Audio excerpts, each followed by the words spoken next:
whānau? Morena. Can I get a morena? How's everyone feeling? Awesome? Ka pai.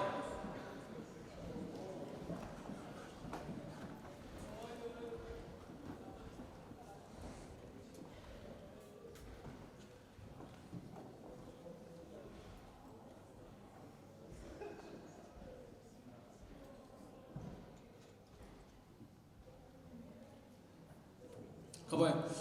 So we're going to open up I tēnei ata o tā karakia. And then we'll just be waiting for our kura to come on.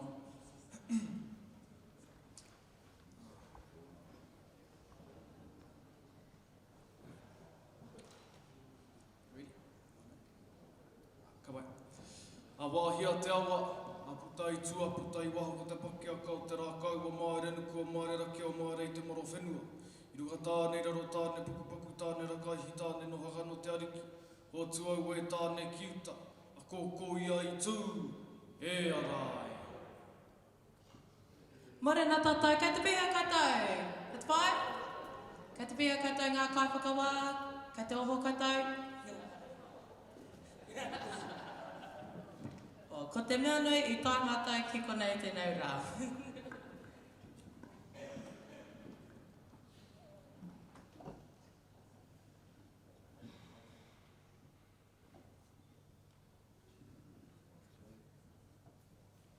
Ka pai.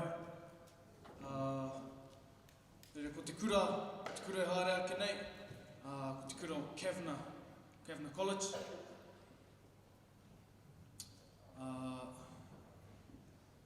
Te taha Korimako Senior English, ko te kai kōrero e whaia ke nei, te mā rua, ko te arawa, te waka, ko Ngāti Tūwhare toa, te iwi, ko Ngāti Tūwhare toa ki Kawerau te hapū, ko Pūtaua ki te maunga, ko Tarawera te awa, ko Hahuru, ko O Niao, ko Ngāti Umutahi, Ngā Marae. His future plans to work as an environmental sustainability engineer and architect. Hobbies and interests include taekwondo, debating, and studying te reo Māori. Ko tōna kaupapa kōrero, his topic is what does it mean to be Māori? Nō reira, I te iwi haruru mai te whare, mo Manaia Jose Pablo Barnes.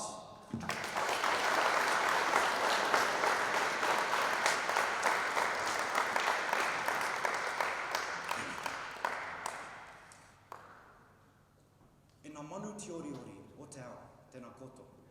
E Ngā tapu nui o te pō. Haere, haere, haere. E Ngā mana whenua o tēnei rohe, tēnā koto. E Ngā kuia, e Ngā koro, tēnā koto katoa. E Ngā kai whakawa, tēnā koto. Ko manaia aho.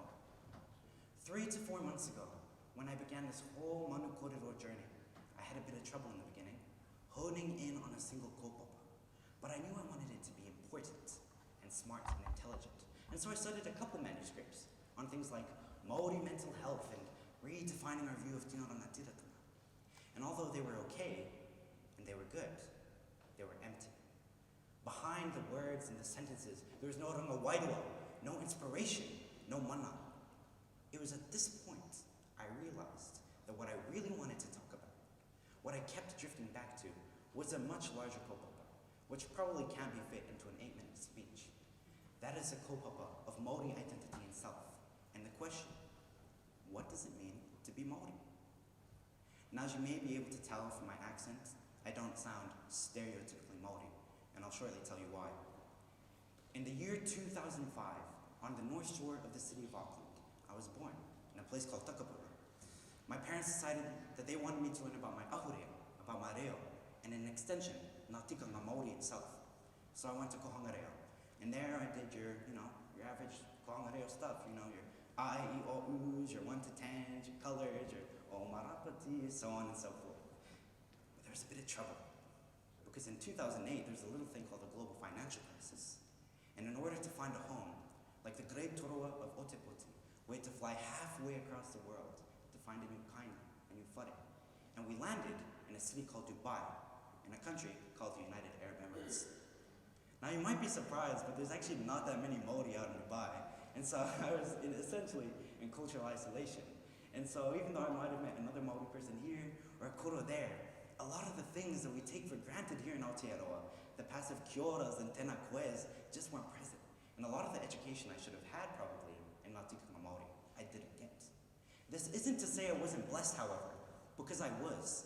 I was blessed with the distinct and unique opportunity to learn about new ahurea, whether they be Kazakhstani, Emirati, Egyptian, or Nigerian. And between all of the differences between us, I saw common similarities. Principles of community, of aroha, of respect for the natural environment. Needless to say, all this learning about new ahurea and new cultures made me so much more inspired and motivated to learn about my own. And so I did. When I came back to Aotearoa a couple years ago, I visited my turanga waiwai in a city in the Bay of Plenty called Kōrero, and I visited my mountain, Potowaki, my river, Tarawara, and I talked to my koro and my kuya, and I came to understand something called Ngā Tikanga Māori. And a lot of the words that I'd heard throughout the past decade of my youth started to make sense that I didn't really understand before. Words like manaki, coming from the root words mana and aki, literally to uplift someone's mana by being kind and generous with your interactions with them.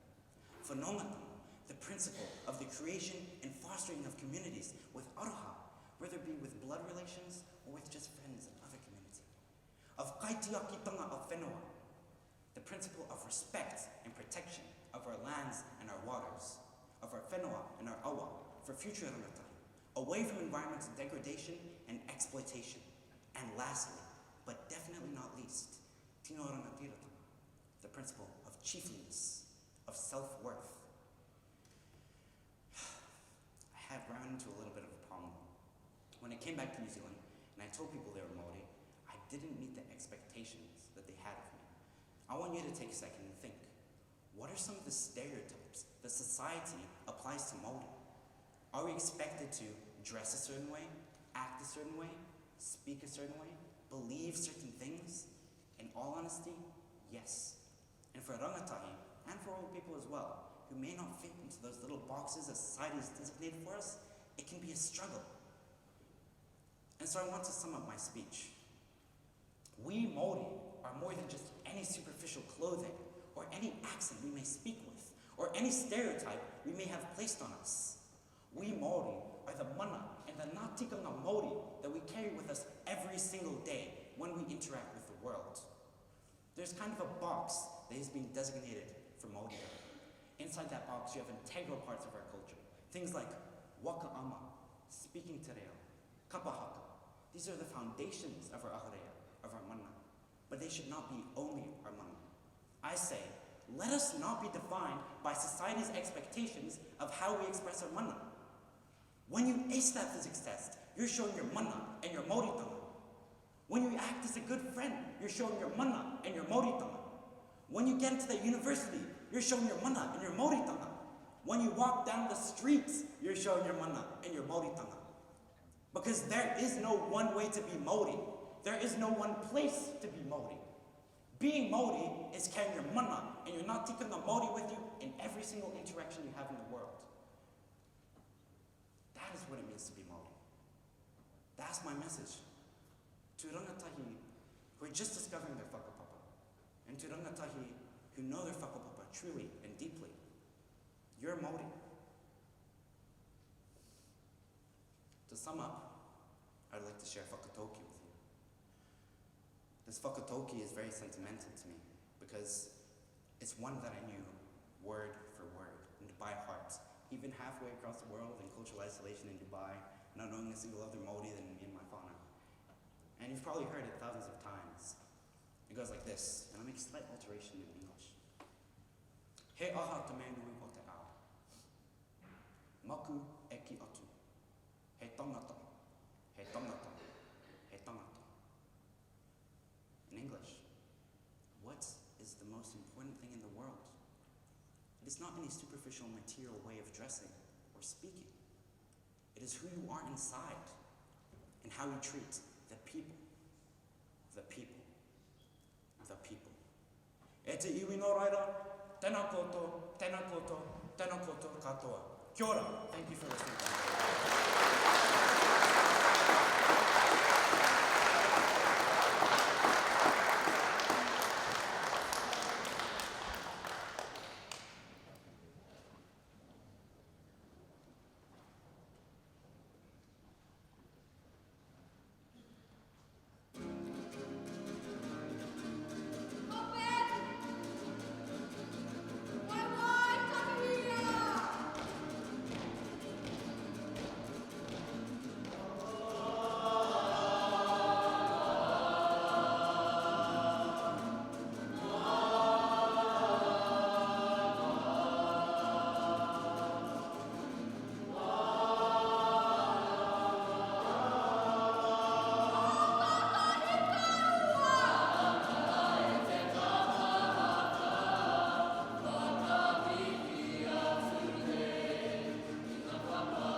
O mai te piki paki paki anō, pōtana, me tēnei kore.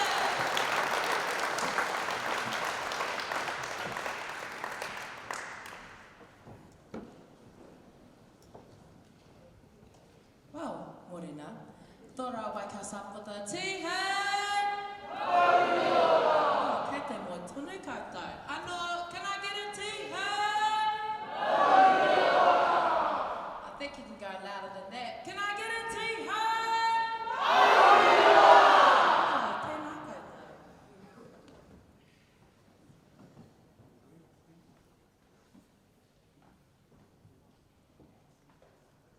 Kapa, just going to go over some house rules.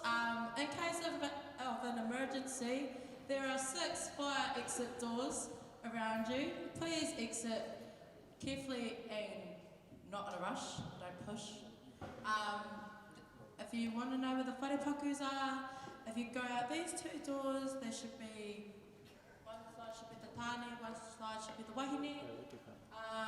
Ena ka kaupapa e tahi o ngā pakeke ma if you're a smoker or vapor, hoki ki te This is our auahi kore, whare, so go home. Tēnā koutou.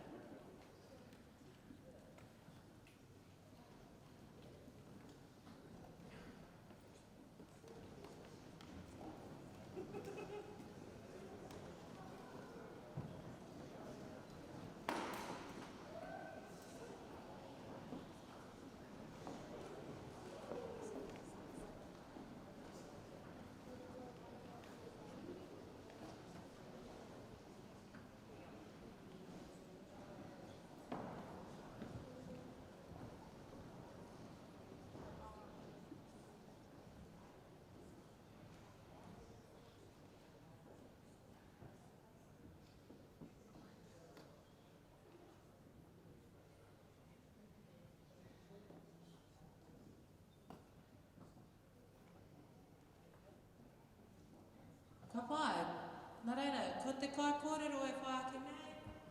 Our next speaker comes from Dunstan High School. His pakeke, te kaimatoru, is 13 years of age. Tōna tau ki te kura, tau toa iwa, he's year 9. Ko te aroa te waka, ko gāti tūwhare tō te iwi, ko mananui te hapu, ko tongariro te maunga, ko taupo te awa, ko mania iti te marae. Future plans.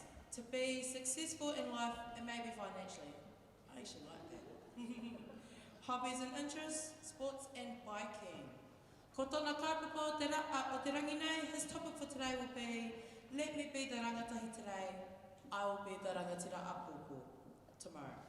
Nā reira, e te iwi, ho mai te piki paki paki, mo Xavier Taonga bro!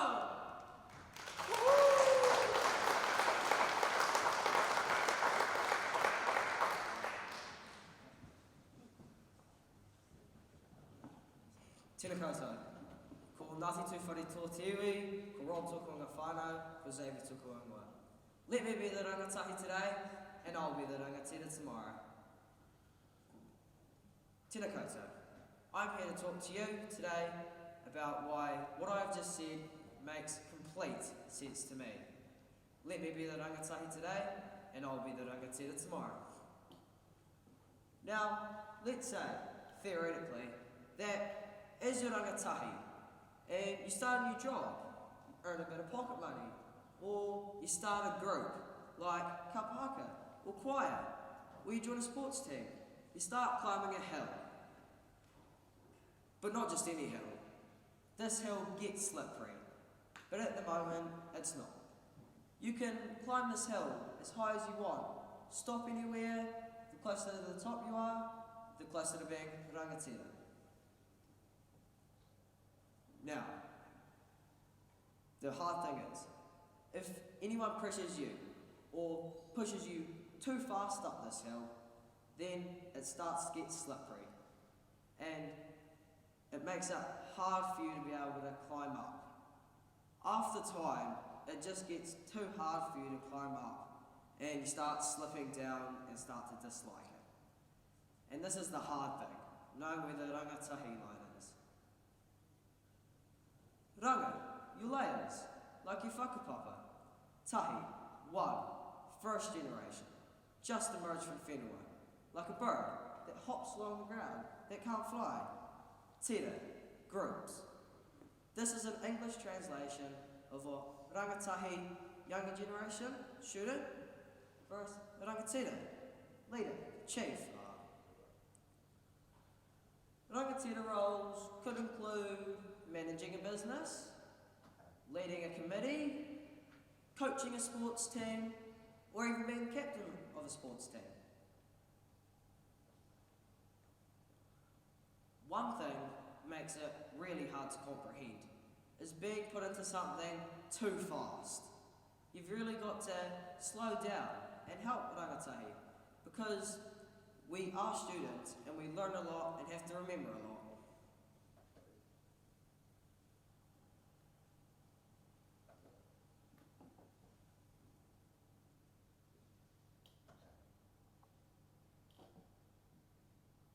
Kids like to be in their groups. If not with the popular kids, then maybe with other groups. That is just something like that kids like to do. So when they're made to do something that's not cool or acceptable within that group, then it makes it hard for them to choose whether they want to risk it or play safe.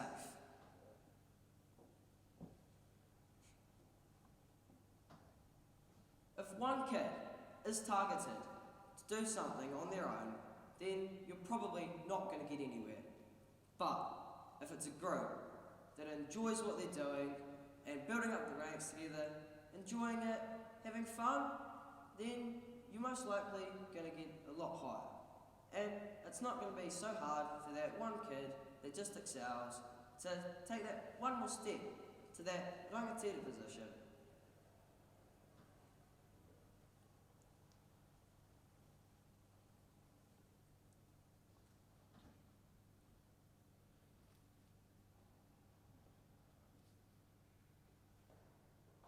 My ancestors would have trained the next generation to fulfill their roles. So, what's happened? Let me be the rangatahi today, and I'll be the rangatira tomorrow. Kia ora.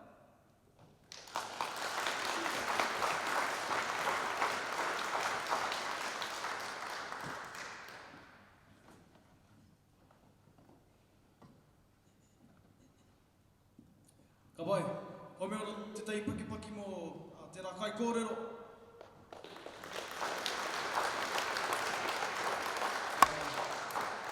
Our next speaker, Ngā Korimako Senior English, no te kura o Dunstan, ko ngā tuki mo ta whāroa, te waka, ngā puhi te iwi, ngā te korokoro, te hapū, korohoroa, te maunga, ko waiarohia, te awa, ko whakarongotai, te marae, his future plans, to study at university, his hobbies and interests are rugby.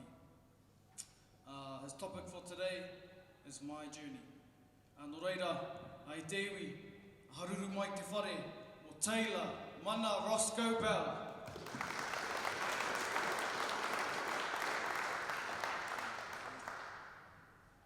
I'm back, guys.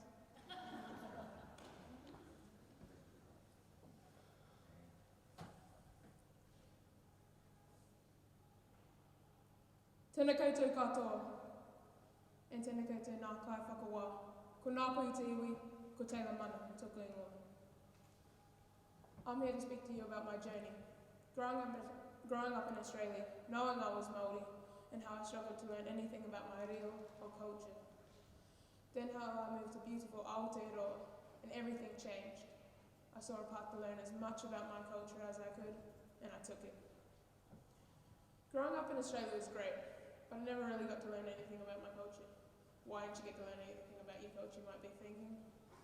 Well, what happened was, when my dad was born, his Māori dad left, and took the knowledge of everything Māori away. Therefore, my dad grew up with his mum, my nana, who wasn't Māori, and she taught Dad Pākehā things and Pākehā ways. But Dad, like me, always knew he was Māori, but never had anyone to ask. I've also got my mum, but I couldn't really ask her much about my Māori side, because she's South African. But there's one great thing about my mum, and that is she's always encouraged me to be proud of who I am.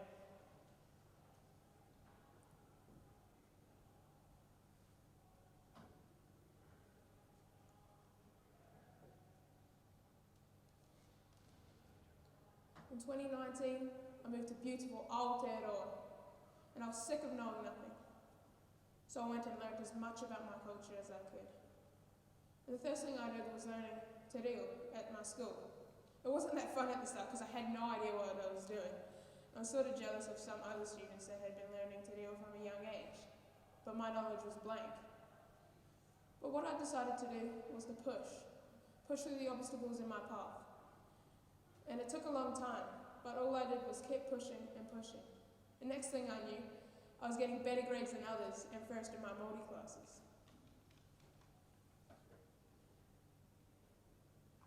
And I've still got so far to go, but I'm going to keep pushing harder and harder because I know I've got my friends, whānau and whaia helping me to the end.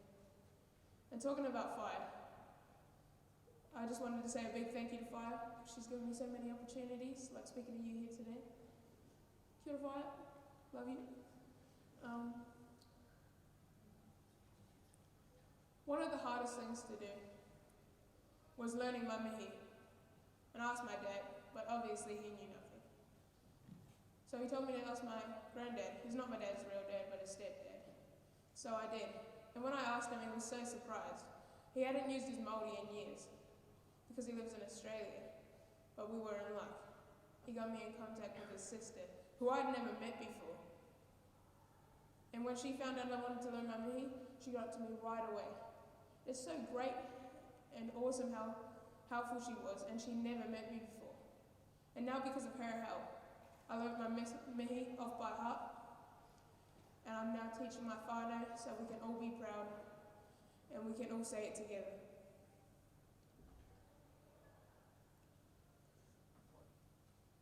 Just learning a little bit of real and more about my culture makes me feel that that piece missing in me is no longer missing. And it feels so good that now I can teach others and I can teach my own whānau. And I also feel that me and my dad are even closer just because I pursued learning as much as I could. I'm going to finish off with the whakataeki. Ka mumu titi pona I taumirere, ka tōtō te pēne I hokianga, ka tōtō te pēne I taumirere, ka mumu titi pona I hokianga. And the meaning of this is when one pool on one side of Ngāpui drains, the other one will fill. And I sort of see it as when he lost his Māori and his culture, his pool was going down. But then my pool was going up because I pursued learning as much as I could. And now that I've taught Dad, I sort of see that our pools are both half full, because you never know everything, so yeah. Tēnā koutou, tēnā koutou, tēnā koutou katoa.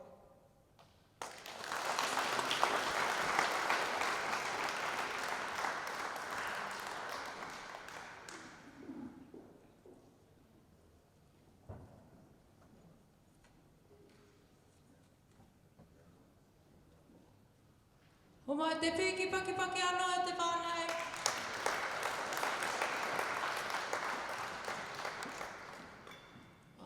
Morena kaitai ko tai mai I tēnei ata, kaitai Ngāti Tūreiti, morena.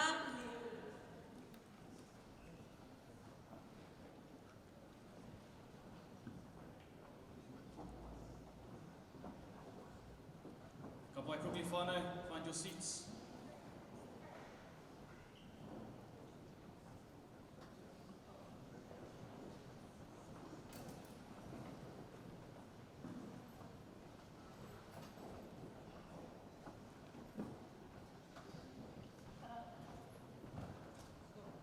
Ka pai. Nā reira, ko te kai kōrero e whai ake nei. No te kura o Dunstan High School, she's from Dunstan High School. Te kaumare ona pakeke, she's 15. Her year at school is year 11.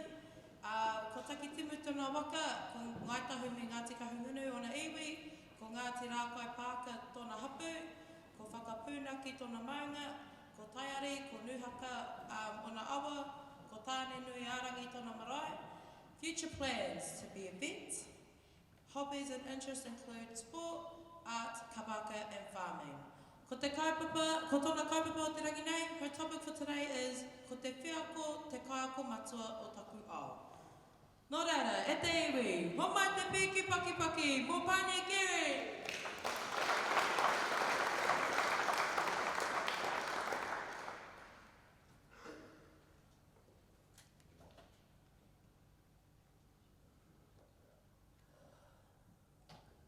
E koro, ka tupu te mangu ki maunga toa, ko ngā te maunga. Ka titiro ki raro, hei ko rā te moana o Ōtākou I kānapanapa ana. He huri ki te tonga, ko tairi te awa, ko taki timu te waka, ko nai tahu te iwi. E papa, ka huri anō ki te ukaipo, ka tiro aki ki whakapūnaka. Mā taki ai te awa o nuhaka, kei reira te marae o tāna nui ārangi. he tu ana.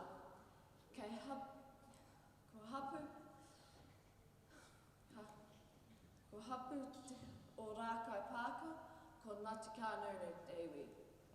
Ko pāne tuku ingoa. Ko tēnei te mihi atu ki ngā kai whakawā me ngā kai whakahaere o tēnei whakataetae, whakahira mō te akunga reo Māori. E whkai ana hau ko te tangata kauri o ngā tikanga.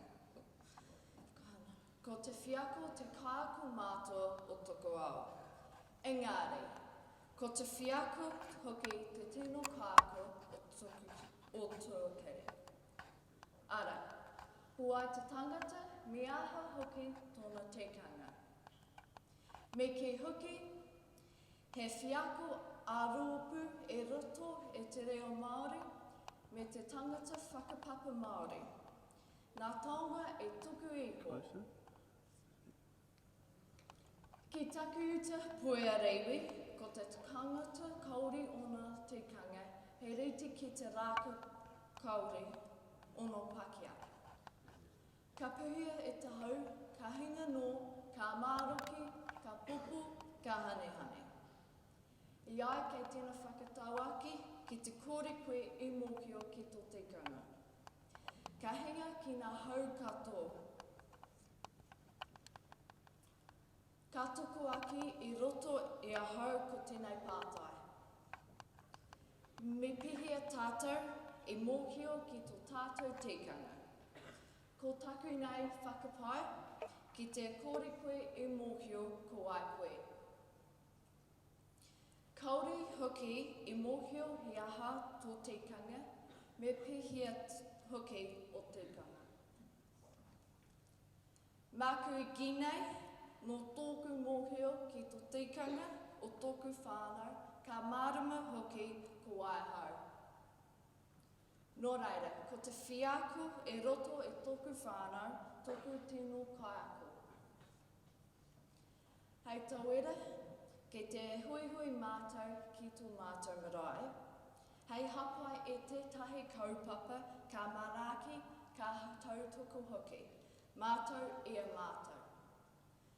Koinga nā hua o te onoho tahi o te whānau.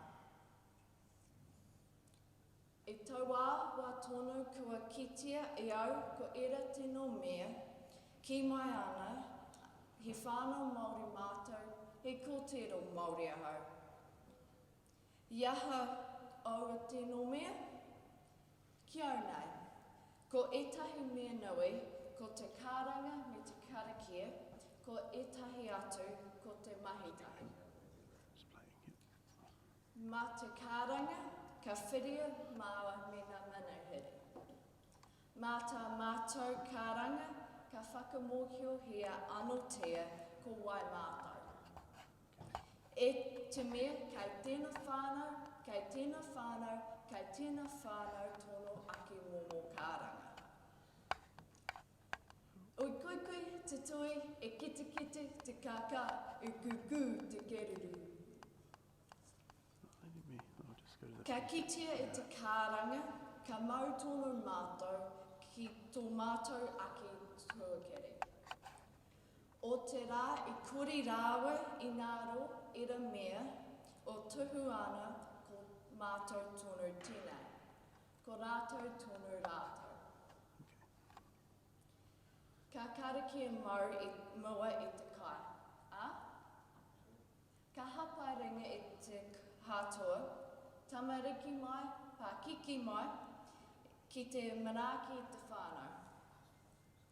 Ahakoa, ka mahi o rite E tahi atu. He karakia Māori, tā mātou karakia. He mahi Māori, tā mātou mahi. Nō reira, me pātai hau kia hau, kuwaia hau, ka tika. Iaha tuku tuakiri, iaha hoki ko tēnei mea te tuakiri, me pihia no ahau, e mōhio kuwaia hau, mākui ki, mā te whiako ka kitia ngā tino whakautu. uri tēnei ngō rangi nui rāua ko papatuanaku, ko tauwhiako, tō toku whiako, te tuakeri tangata. Hei konei a hau, mō te whiako reo Māori. Ti hei uri uri, ti hei nako nako. Thank you.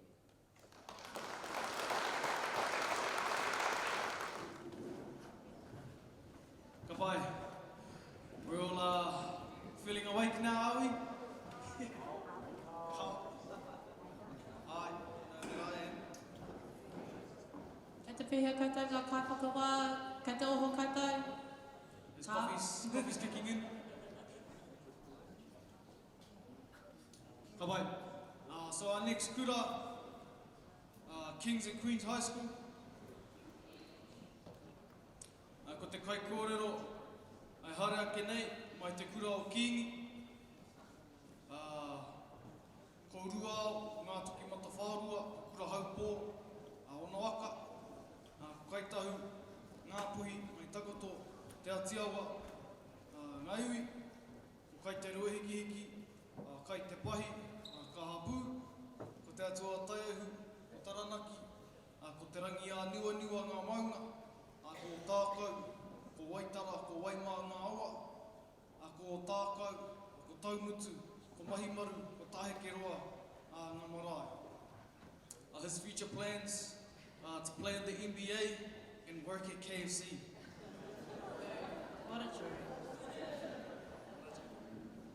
His hobbies and interests include fishing with the boys. Ko tana kaupapa kōrero, ai te rangi nei ki te taha rāwhiti ihaka, junior Māori, ko te mate uru tā, e kore e ware tia. Nō reira, ai te iwi, haruru mai te whare. Oh, sorry, we'll just wait for our security guards to let the iwi in. Ka pai, can we have our doors closed, please? One of the security guards want to jump on the other door? Ka pai, kia ora. Nō reira e te tiu e te tā, a haruru rā te whare o te atarau Cassidy.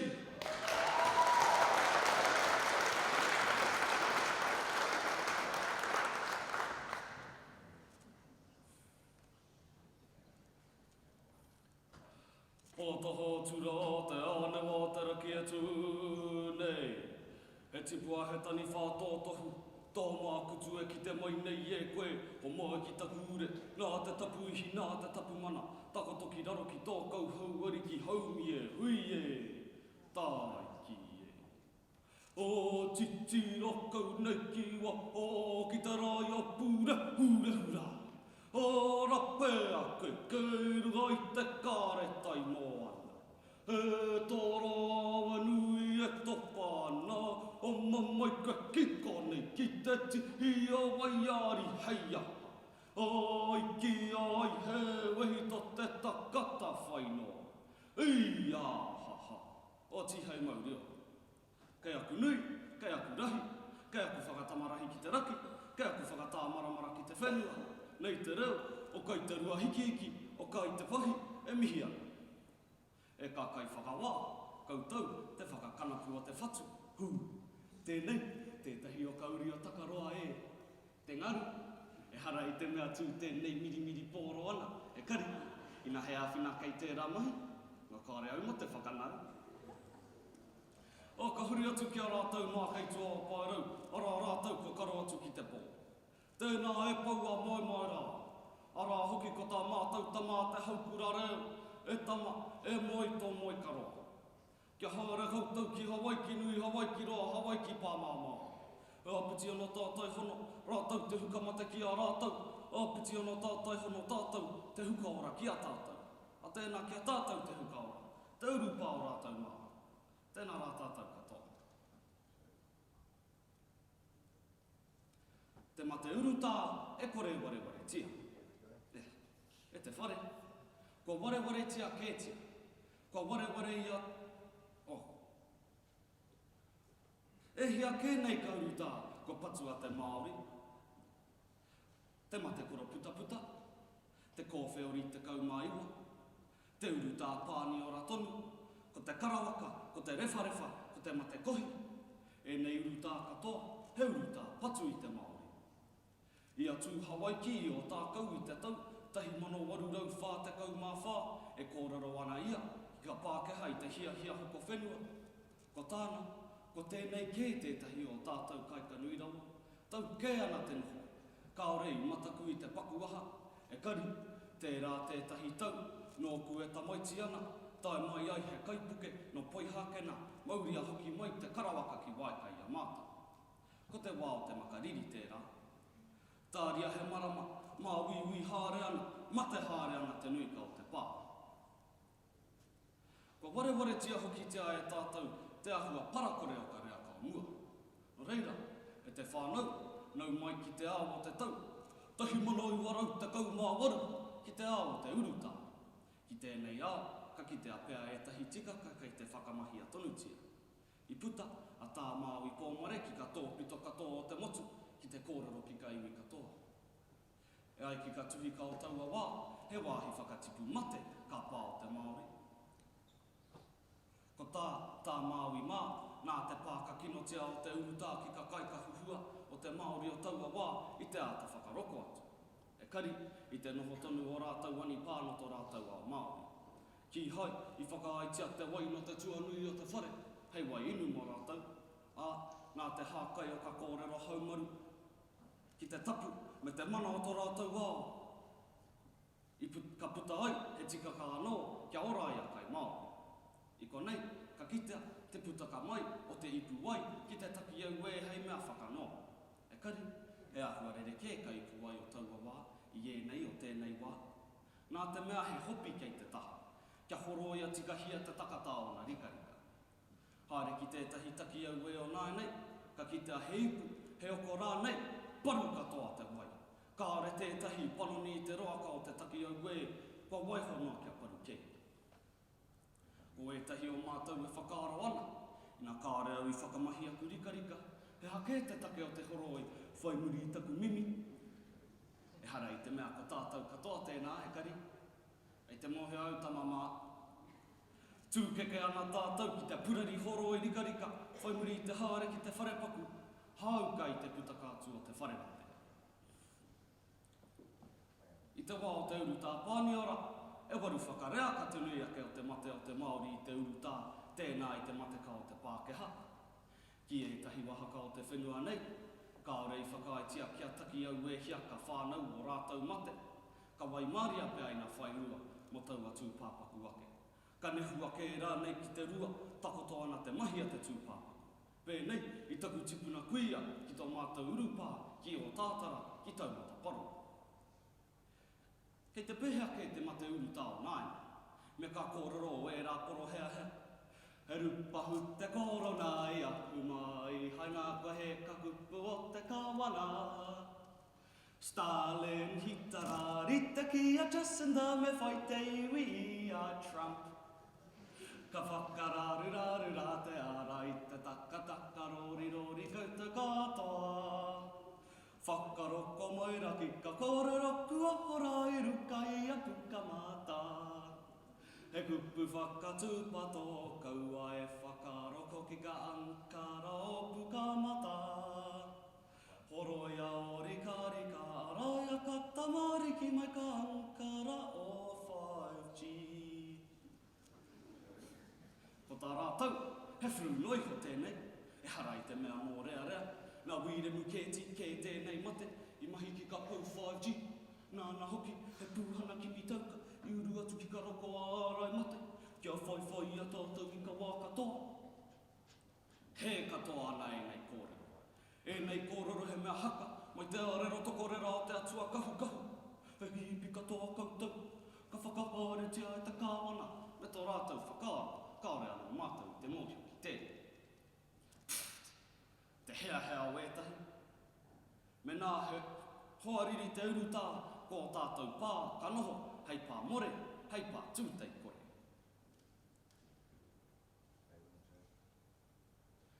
Ka pēhea kē te awa pōpō, Me mau mataora haurehu ki te puta i te whare. Kaore ki te ato whānau e noho ana ki waho o tō wāhi noho. Ka ki te ara nei ki muri tētahi ri, ko whakatūria kia kaua te huaketo e puta atu ki te ao whānau. He ao tino pauri tērā ao. Ka pēnei pia i ngā kāre tātou, e aro atu ki ka āhua taka, noho haumaru ai te takata, i ngā kāre tātou, e haumanu i e nei mate. Te mate uruta, e kore ware tia. Nā te nuka, o kai Māori ko tai atu ki ka porotehi o Billy T.K. Jr. Ko ware ke.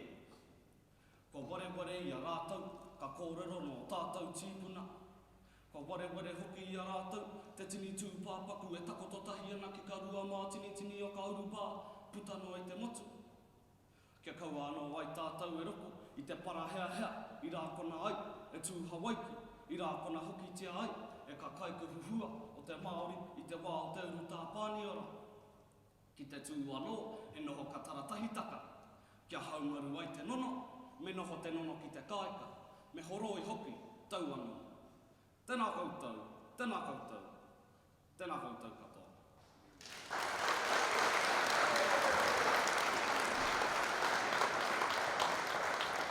Ka vai, o mai anō te tai piki paki for our future KFC worker.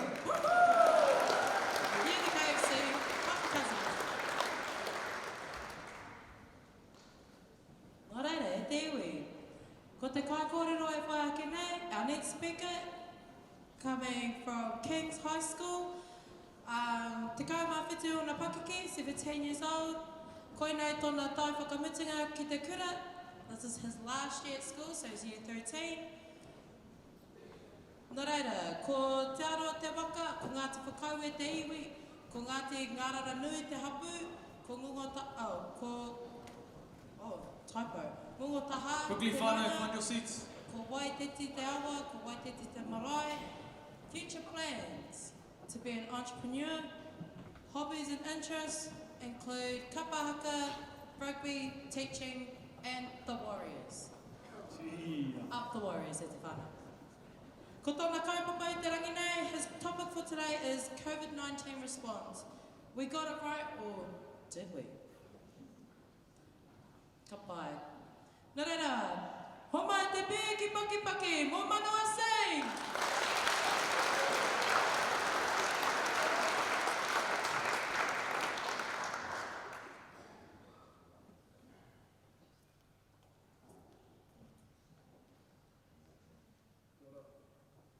That's a mic. Big shout outs. Kone Cassidy, Wachupine. Big stitch ups, looking pretty smug behind me. It's against my will to be up here. I've got quite a show backstage, she chucked me up here as well. But anyway, I get $50 for the dub, split it between you judges. I think why we got COVID wrong is because the Warriors couldn't get a home game here at NZ. The border restrictions and all that, we couldn't have the boys back here. And they've been playing pretty slow this season because they're playing in temperatures up to 30 degrees. So yeah. Alright, got it. Thank you.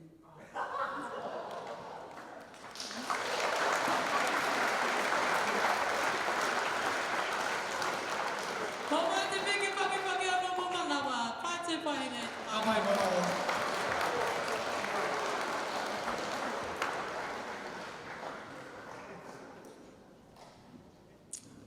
Ka pai. Next kai kōrero. Kia te re te whānau.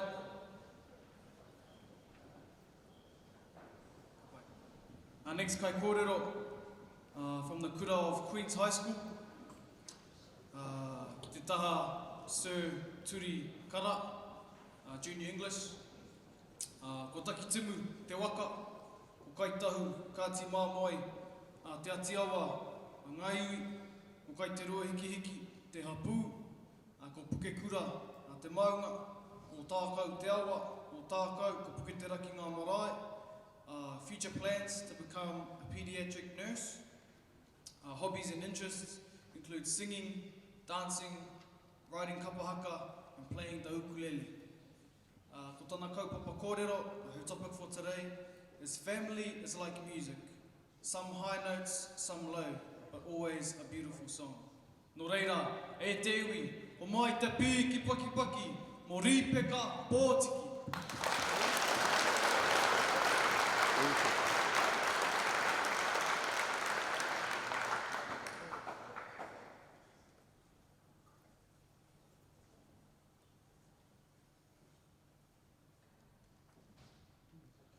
Ko te whare nei te whare o te rua hiki hiki. This is the opening line to the oriori that my papa wrote for my brothers and I. In Te Ao Māori, there are many genres of waiata, including haka, waiata airinga, waiata tangi, pau, and oriori, just to name a few. An oriori is like a lullaby, but not in the Pākehā sense. It explains and tells the story of my whakapapa, and it also ensures that the following generations remember past battles and conflicts. My name is Ripeka Umiro, and I'm a descendant of Te Rua Hiki Hiki.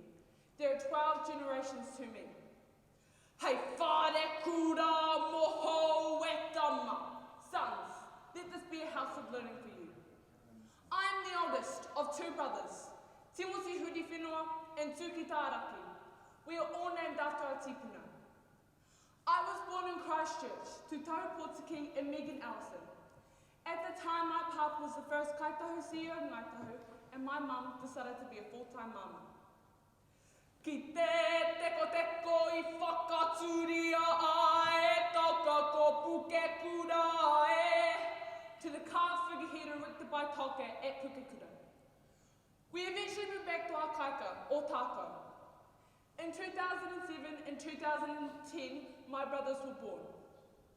When we were tamariki paku, everything felt easy. We were around whānau all the time, grew up on our marae, went to small country school with our cousins, and had 2 committed parents. Whakaroko e hine tahuri o tarika ki te waha.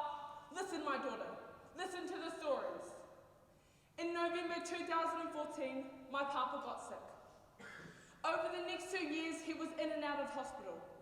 The doctors had said that if he didn't get a liver transplant, he would die. He got increasingly sick. It felt like the ambulance was at our house every single night. At one point, he got so sick that he forgot who I was. I put plastic bags on his feet for shoes. This sounds funny, but this was a low note of our beautiful song. While this was happening, he was on the list for a liver transplant.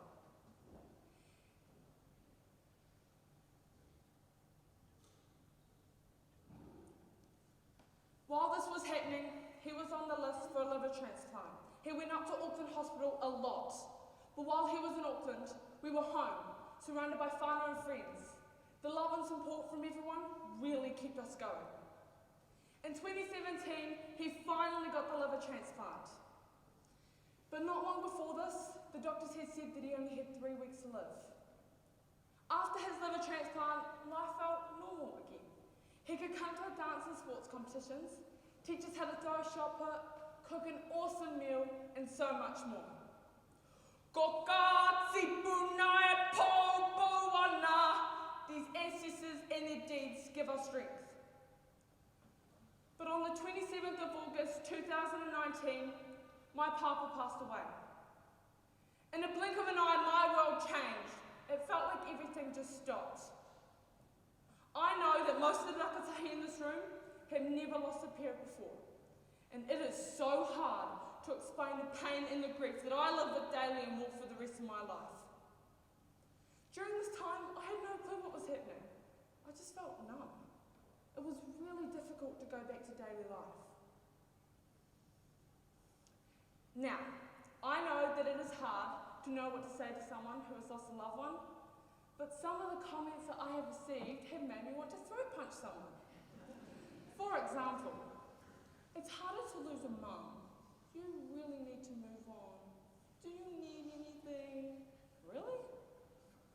Ko raka tōku mate kaki. Be strong. What I understood as family had changed. We had lost our patriarch, our comedian, our road rager, but most of all, an amazing husband and dad. We all took on different roles in the family. My mum became a stronger lioness. My brother Timothy attempted to take on the role as a patriarch. My younger brother Tuki Taraki took on the role as my mum's supporter, and I took on the role as being the second mum. The changes have been challenging, but we have had no choice but to work together, and this has made our whānau a stronger unit.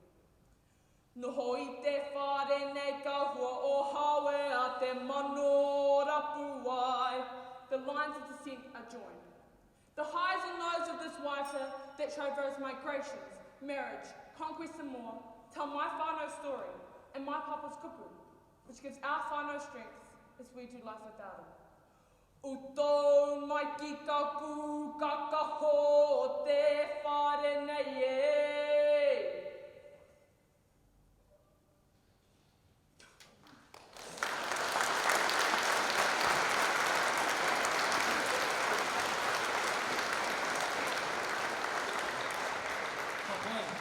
We get another round of applause for Ripeka Pōtiki.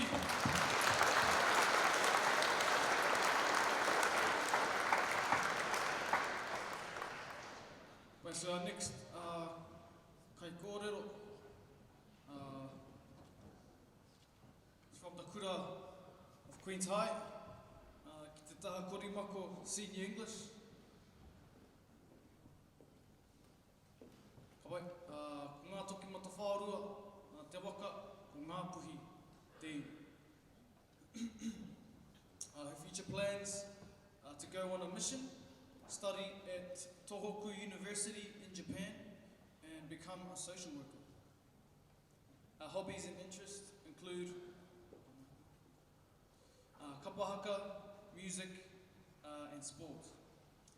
Ko tōna kaupapa kōrero, te rangi nei, the topic is stand up for ourselves, for future generations, for past generations.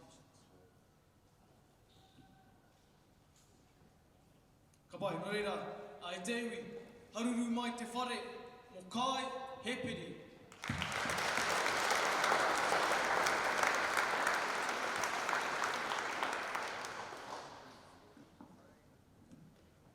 For years, the Māori people have been oppressed. For years, we have been put down and placed below others, generations of people at the mercy of those of a superior race. We are overlooked by those who have the ability to help, so we stand up for ourselves, for future generations, for past generations, and we are silenced. We are told to forget. The past is the past, move on. How can I move on if the happenings of the past still present me with a significant disadvantage today? If I still have to speak up for my people's rights, is it truly the past? We are acknowledged when it is convenient for others. Many are so quick to disregard us. Take, for example, te wiki o te reo Māori. People are happy to say kia ora or ka kite during this time, but as soon as it's over, we are forgotten.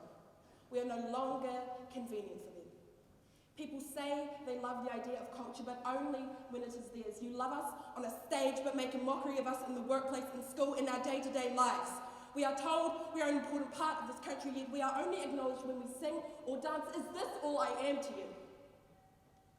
People say we are appreciated. People lie. We are hated, but our food is loved. We are hated, but our tattoos are loved. We are hated, but our song is loved. We are loved when we can be controlled. Something I have come to discover is that in their most desperate times, non-Māori will use your own identity against you, weaponising your very sense of self. I once had a disagreement with a family member. I wanted to acknowledge my culture by permanently marking my body with a pāmoko, and they did not agree. In my 16 years of knowing this person, they identified as New Zealand European. Never once did they claim to be Māori until this moment. They looked me in the eye and said, well, I'm Māori too, and you don't see me doing stupid things like that. To say the least, I was hurt. I didn't know how to reply upon the shock of hearing these words. In that moment, they needed leverage, and my identity was the perfect weapon. Will you continue to use us in this way, only willing to claim us when you want to be a step ahead of us, but in the moments you can use us, you will, and then proceed to drop us without a second thought? We, as Māori, are expected to succeed in a world where the opportunities available to us are significantly less of those in European descent. We're being Māori is a disadvantage. We're being Māori is something we are told we should be ashamed of. We are expected to learn in a westernised fashion that we are not genetically wired to adapt to. Our people learn by way of mouth, by way of song and story, so when I can't learn in the way they want me to, they pity me. But they don't pity me because they understand and sympathise with my situation, no, but because I am not right. Because I am not like them. They view me as yet another Polynesian who won't succeed, and with that comes fear, not the fear of the judgment of those that surround me, no, but the fear of further adding to the statistic. With each fail test, with each math problem I don't understand, the fear of becoming a number on a piece of paper only grows. It seems that to others, the benefit of Māori was never on the agenda. For example, recently, Judith Collins claimed that the Māori Health Authority was segregation.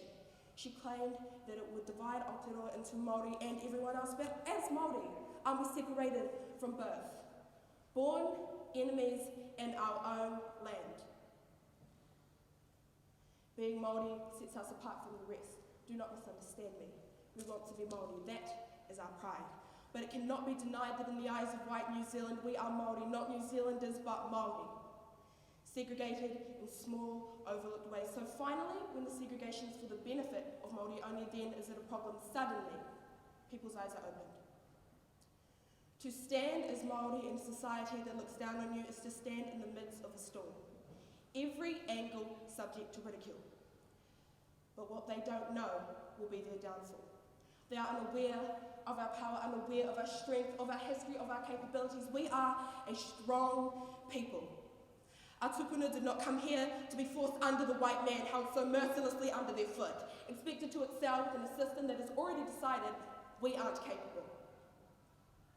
So the next time I am told that my language is dead, that my people are savages, I will not be held down. None of their hate-fueled words can take from me my paha Māori. There isn't a person in the world that can strip you of that. All too often I hear, there is no racism in New Zealand. We're so diverse, when in fact, racism did not disappear, it evolved.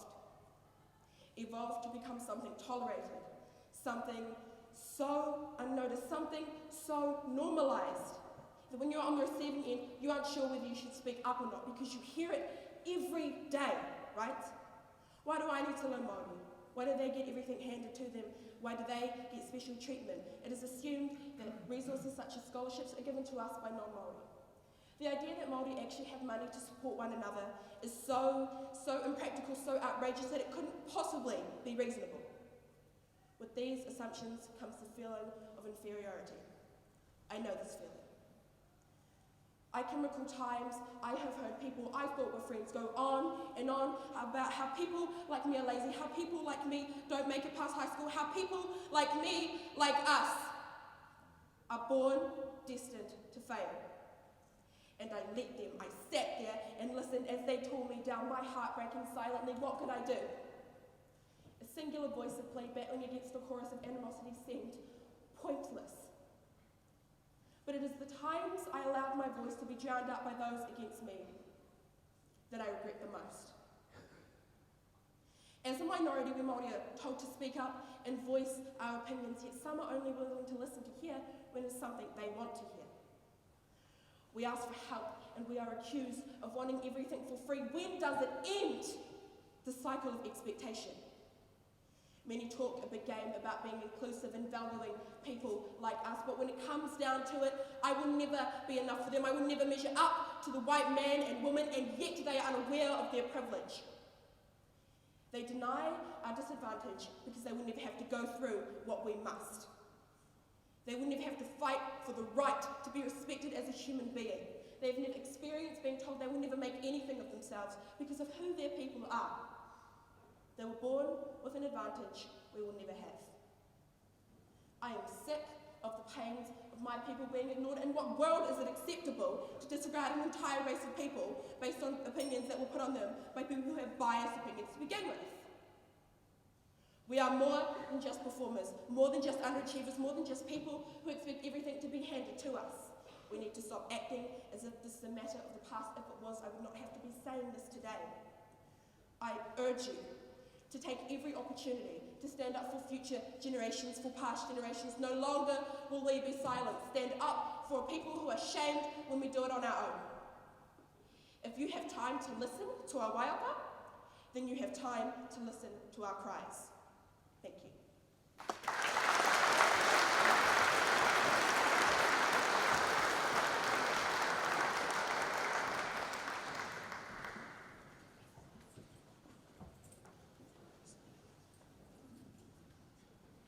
Why, can we get another round of applause?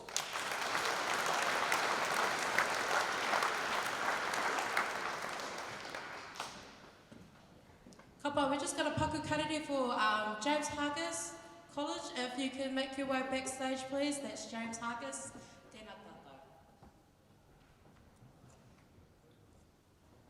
Kapa, nā reira. Ko te kai kōrero e whai ake nei, no te kura o ngā kura, te kura o he waka kotuia. Te kaimā whitu o nā pakeke, he's 17 years of age. Koinei tōna tau whakamutunga ki te kura, this is his last year of school, so year 13. Heka mā.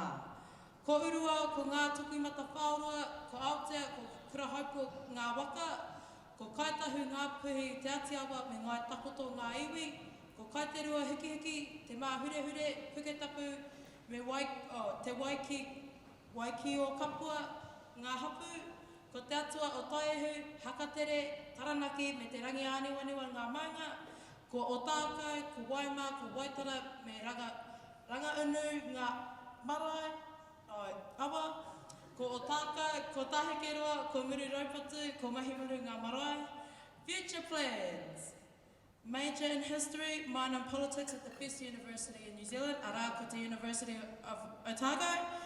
Hobbies and interests, ko te reo, te kana, ko hackers with the Z, and music. Ko tōna kaipapa i te rangi nei, his topic for today is ko te whiako te kaiako matua o taku ao. Nō reira, e te iwi, homa e te pī ki pakipaki, mō kiri ngāua, kesere!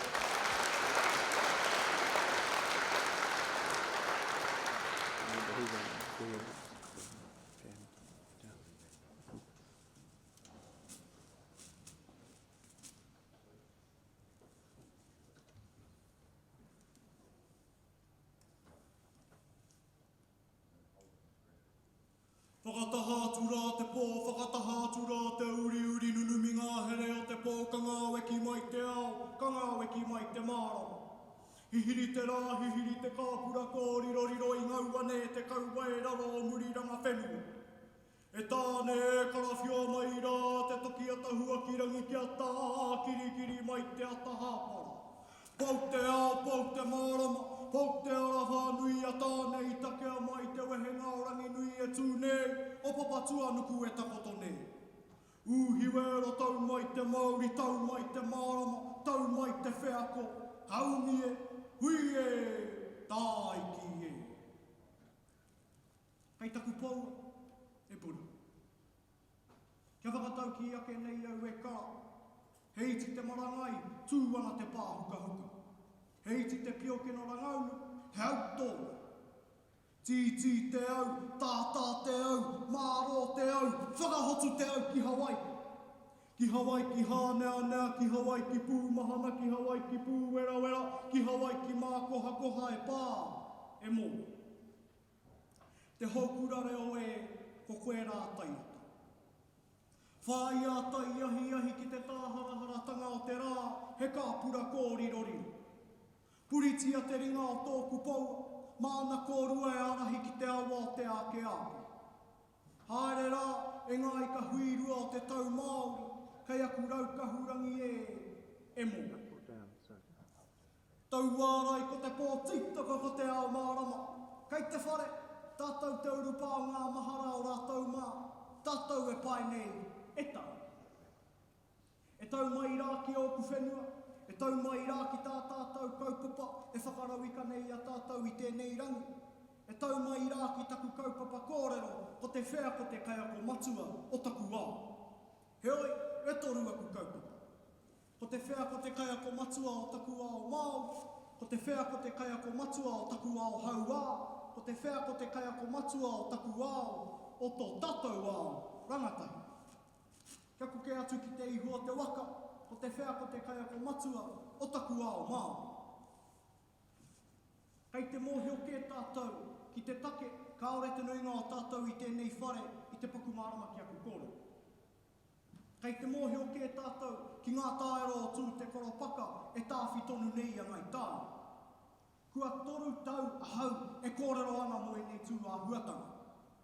Anei ahau, tēnei au taia nei whakatipuria i te tua i titanga o te hurupi, o te hurupā, o te wāonui o te reo Māori, ki te haporine.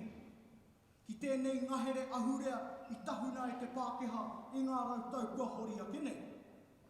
Tā mate kauana ngā kararehe katoa o te taia, tā mate hoki ana te tangata. I riro te mana whakahaere o Ōtātou pua kōkō, o Ōtātou tauranga ika. I noho manuhiri a ngai Māori ki ona whenua. Nā tēnei āhuatanga, i ngaro ai te mongoreo i whakamahia e Ōtātou tipuna i te wā i rata. I puta ai te kōrero, ka kuku te kereru, ka au te kuri, kei te kōrero Pākeha tonu, tēnei Māori. Me whakaraura e nei mahi, me taua momoreo, eke ai te kōrero, ko te wai te toto o te whenua, ko te whenua te toto o te tangata. Nō rei, ka tae atu ana ahau ki te kōhangare o Pākeha, ko taku ao kē, ko te ao Māori. Me taku kaha hoki ki te whakamāori i te ao o te kōhangara. Hei aha atu māku ngā kōrero hea, e ki ana i te reo Māori, ko ahei tira, te poti me te whira, ka hu, peke te kau i te marama. Pai kē ake ki au ngā pūrā kau tūpō mō tipu. Nā ia te toa o tare wai, kai aia no tana patu, ia ha ha. Ka tai o hi ake ahau, ka pūrangi aho ki ngā whakaweti o te ao e noho nei tātou. Ka rongo au i te kaha aki o ngā kura o tēnei rohe, kia pare ai e te tauira Māori, tōna Māori tanga, ki rahaki o te kēti tatari ai. Ka whakapākehatia ngā tauira mo te ono haora, ngā katiki nā tua no ko taua Māori tanga, hei te toru kraka. Nā whai anō, i noho ai tātou ki raro e putu ana. Ko tātou te papa ki te ao Pākeha, aha ko te horopaki. Ka wehe au i taua kura. Ka no hoke ko te ao whānui taku whare wānau. Ko te tia ki tai ao, ko ngā tangihanga, ko ngā kura reo, ko te manaaki manuhiri taku kai. Kēnei horopaki, ka whakaane tia te pīnati, ka whakakoi tia te maipi whawhai, o tōku ao Māori, katatanga ro ne. E harai te mea, kua nōhia e au e nei nohoanga, nā taku hahaki, nā taku whakaiti rāne, kua whakanohia au ki tēnei nohoanga, nā te toko iti o kou tangata, me te toko maha o tangata tōtō ā. Me noho te hunga ware, ki tūa kai hautonu o ngā kaupapa e kōkiri tia ana e te hunga mātau. Nā te toko iti o te hunga mātau, kua whakangunua mātou o taku reanga, e pai ai te whakatao kui mā o koro mā, kūaro ake nei e whawhaiana. I eke ai te kōrero, he ruhi no taua, he ruha no paua, i pēnei ai te tau tū o te huatarangatahi ki ngā kaupapa. Kia koke atu, ki te haumi o te waka, o te whea ko te kaia ko matua, o taku ao haua. Kei pōhe te kuare, he tāero noiho kei mua i te tangata haua. Ko taku aro hake kia koutou, e noho Manu Kōrero. Ka ore koutou, e mōhio ki ngā pai, ka kite anoa mai te tū. He oi, kei tua o te awe māpara, ko ngā tauranga waka kore utu, ko ngā arareo, ko ngā wīra e whā, e kore nei au e mate ki te hikoi, ki te oma, ki mea wāi. Hoi anō, ui aku mātu. Ka kōrero rāu mo taku tamaititanga, me taku kaha whakapono, ka eke ana hau ki te rima te pakike, ka tae au te tū, te hikoi, te aha atu rāne. Ka mea mai ana rāu e kore te rāwā e taka, ka tahi nā taku riri, taku rangirua, taku matapore. He hai pēnei tia i ahai. He ha taku he, kia pēnei ai taku wā. Ka ore harohai o ku mātua ki taku takariri, tā rāua ke i whakatō mai ki au, e tama.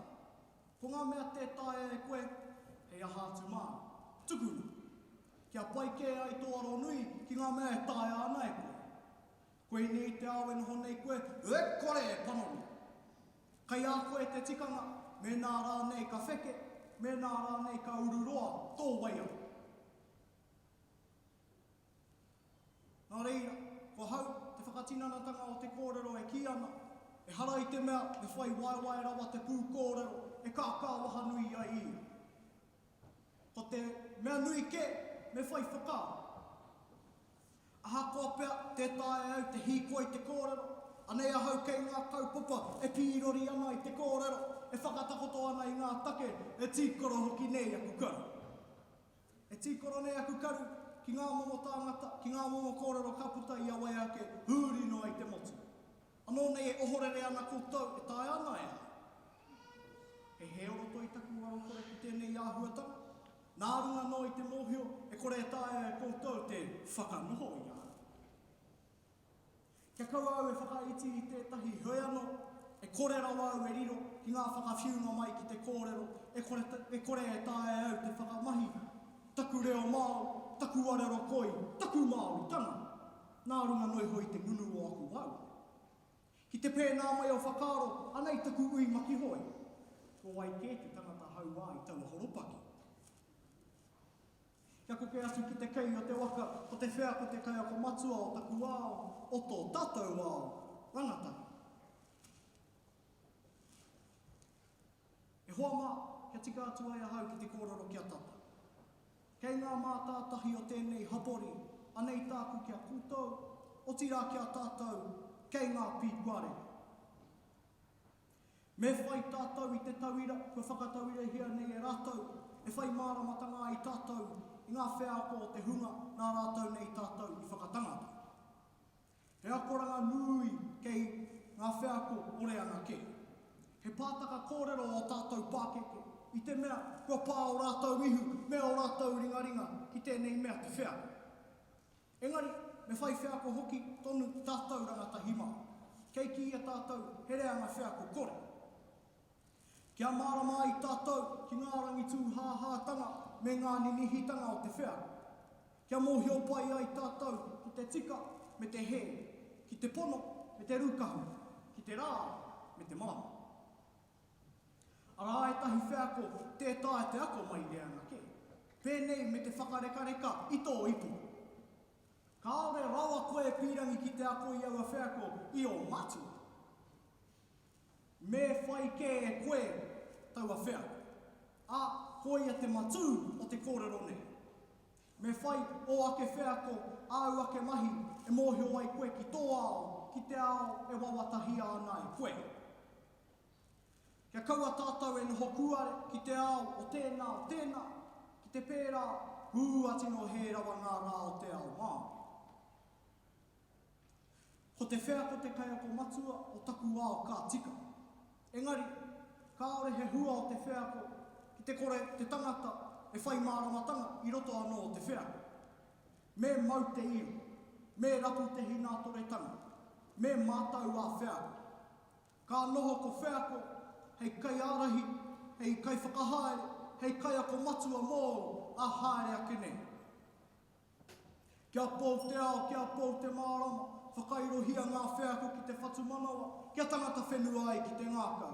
Kia puta he māramatanga, kia ū, kia mau, kia aita. Whāno hara mai te wheako, haumi e, hui e, tāi ki e.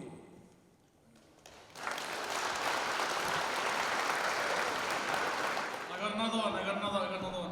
What happens when you throw the red brick into the blue sea? Splash.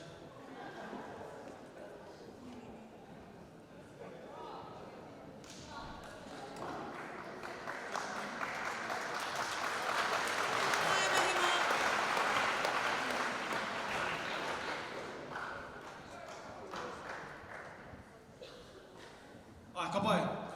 So ko te kura, e haere ake nei, ko James Hargest College.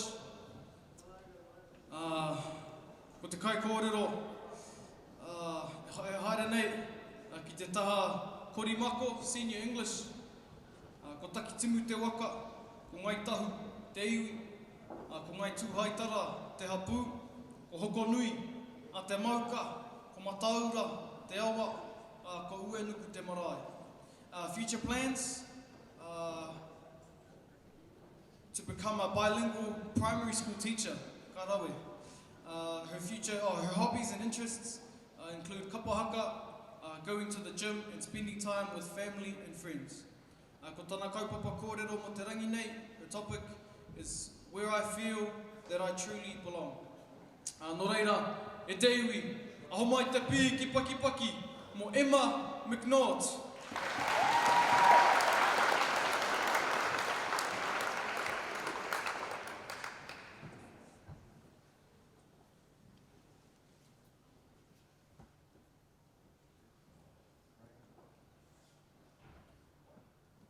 Hokonu te manga, ko mataora te awa. Ko takitimu te waka, ko te runganga o moiraki te marae. Ko ngai tahu te iwi, ko ngai tūhai tara te hapu. Ko hapataku whānau no waihopai ahau. Ko Stacey McNaught taku mātua, ko Nikki McNaught taku whaia. Ko Hannah McNaught taku tuakana, ko Kayla McNaught taku tanangi. Ko Emma McNaught ahau. Nō reira, tēnā koutou, tēnā rā tātou katoa. Today, I will share with you my first dismal failures to find my true place of belonging. Then, I'd like to persuade you that my decision to embrace my culture was crucial to my happiness and to feeling fulfilled. And finally, I'll celebrate with you the pure joy I have now to die to my cultural identity being an integral part of myself.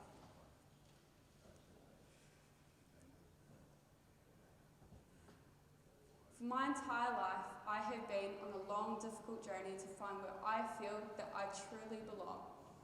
Starting high school made me realise there are so many different people, opportunities that can make me feel that I felt that I truly belong.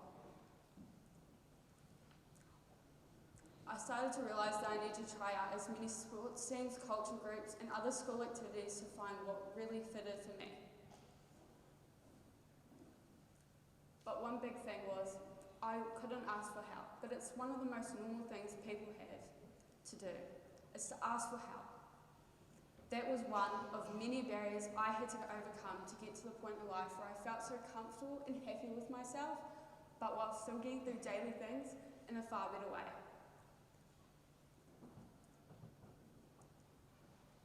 Kapahaka was the one for me at the time, but the positivity in the group was key for me. There was no negative behaviour, no negative vibes, but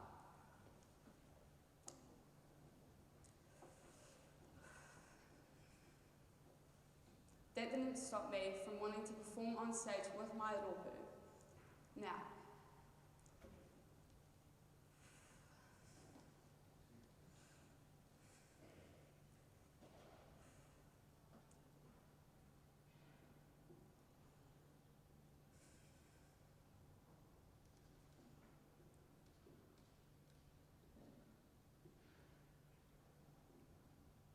there was one night I laid in my bed, glancing at the ceiling, thinking of ways or things I could do to figure out what was actually the right place for me. But I realised that I don't belong to not only one place, I belong to many. And that one place in particular that I found that was the one for me was the beach. And walking through the fresh water from Tangaroa, every wave that crossed my path, I was still there, standing there, still strong and unaffected. That didn't stop me from thinking about my ancestors and what they wanted to see me do on stage. Standing there strong and not weak.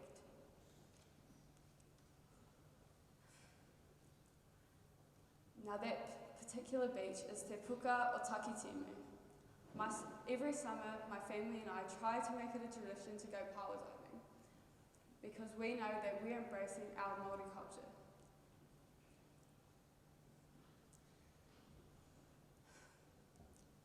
Nō reira, tēnā koutou, tēnā rā tātou katoa. Tami.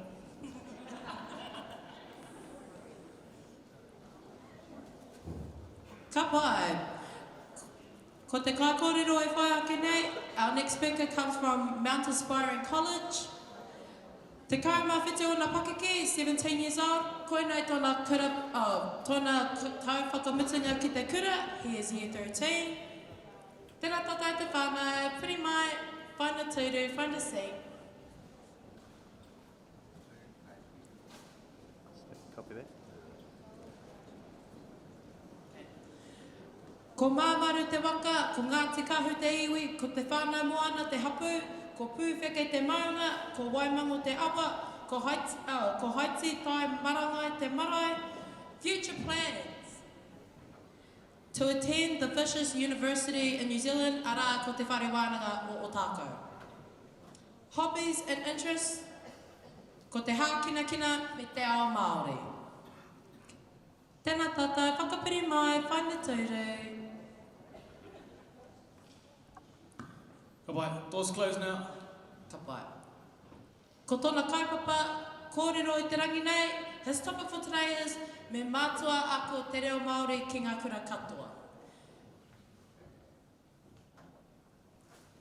Nō reira, e te iwi, ho mai te piki paki paki, mō tāwhiri mātea, rupa pera!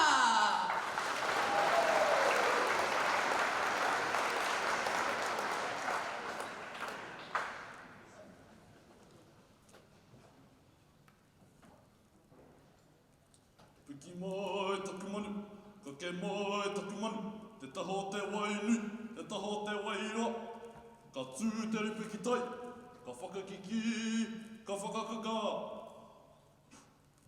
Nau mai piki mai hara mai, huti a te rikuto o te arakeke, kaihea te kōmako e kō. Ka huri ki uta, ka huri ki tai, uia mai ki a au, ea te mea nui o tēnei ao, a māku e whakautu. He tangata, he tangata, he tangata. E tika te mihi tua tai ki te tōre marawa. Nau I ho mai, nau I tango, mau e timata, a mau e whakautu. E tāne, nau ngā ki te o te mātauranga e hupukina, te kate, I te kore ko te ki te tuauri, te ki te tuatea, te ki te aronui, ko kore e nei kaupapa e tui tēnei rā, arā, Ngā Manu Kōrero, Roa Mano Rua Tukau Mātahi. Ki ngā hāmate, ngā tūpāpuku, ngā itua, ki te katoa ko whitirangitia. Mā tā tātou whaia hininu te pō, a koutou e haumaru ai. A haere, haere, oki oki ai.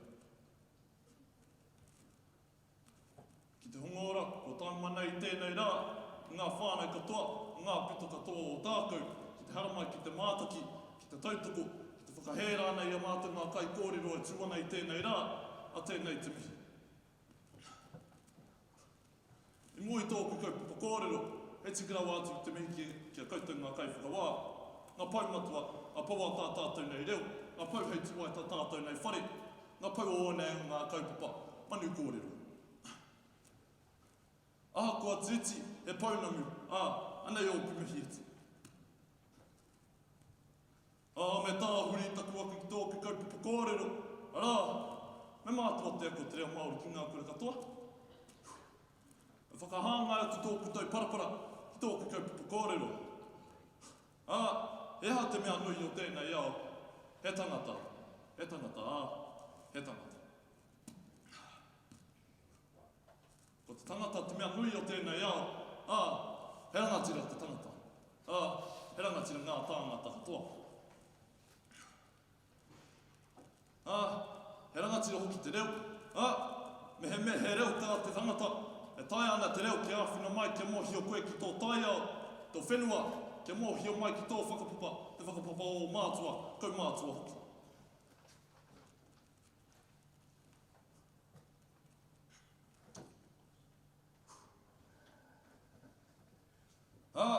Me mātua ko te reo Māori ki ngā kura katoa, kietahi e whakai mai, kietahi whakahē rāne.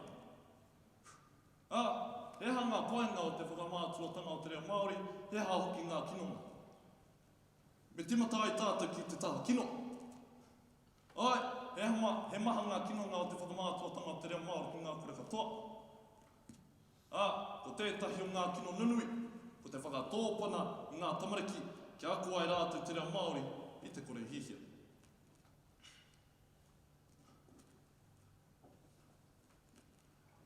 me tiro ana tātou ki ngā kaupapa o te kura, me mātua te ako. Arā, te ingarihi, te pāngarau, e te pūtai ao. Ko ēnei kaupapa, me mahia ki te kura. Me he mea koe ka pātai atu ki tētahi tauira o te kura tōrua. Ko tēhia te kaupapa, e kore e pai ana ki a koe. Ko te nuinga o ngā whakautu, ko te ingarihi, ko te pāngarau, a ko te pūtai ao. Ai, me mātua ko te reo ingarihi ki ngā kura katoa. He hei kore pērā ei, te reo Māori. Māku te whakautu. Ka kore pērā ei te reo Māori, ma te toko uti o ngā kaiko, mōhi ona me pēhia te whakaako kaupapa kē, me mōhi o me pēhia te kōrero Māori. E te kaumāwhitu o ki pakike, i whānau mai a hau, i te 2 manu mawhā, he rangatahi tonu wā hau. He rangatahi kua kurāne ki te kura kaupapa, ki te kura Pākehā hoki. I kurāna a hau ki te kura kaupapa Māori, i tōku oranga katoa, taino i te 2 manu te kaumaua. A taua wā a hau, ka hūnuku ki kura Pākehā. I tōku hūnukutanga, ko whai kea hau na whiwhinga, kia tutuki a te taumata tuatahi, ko paiwehe hoki te taumata tuarua. Ko pēnei o ki whiwhinga, a tōku reo me te awhina o tōku kura kaupapa. Me he mea he reo tā te rangatahi, e tae ana te rangatahi, e tae ana te reo, kia whinai te rangatahi, kia tutuki ai ngā kura, ka puki ake ngā nama o ngā rangatahi e tutuki ana i te kura i Aotearoa.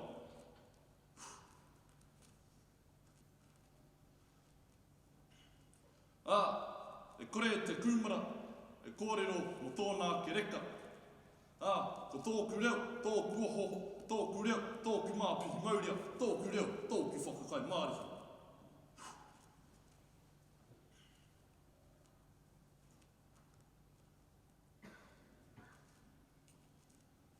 Me tiro atu tātou ki whenua kē, ko tatahinga ai tā rātou nei reo. Te reo airihi me te reo wēra. Ki te reo wēra, i tatahinga ai tā rātou reo, te reo Welsh. Ki te reo o airihi, ko tatahinga ai tā rātou reo, te reo Gaelic. E te kotahimano, i warau, 2022, i tū te ture, me mātua ko te reo Welsh ki ngā kura katoa, taino i te wā, e te kaumaono o pakiki.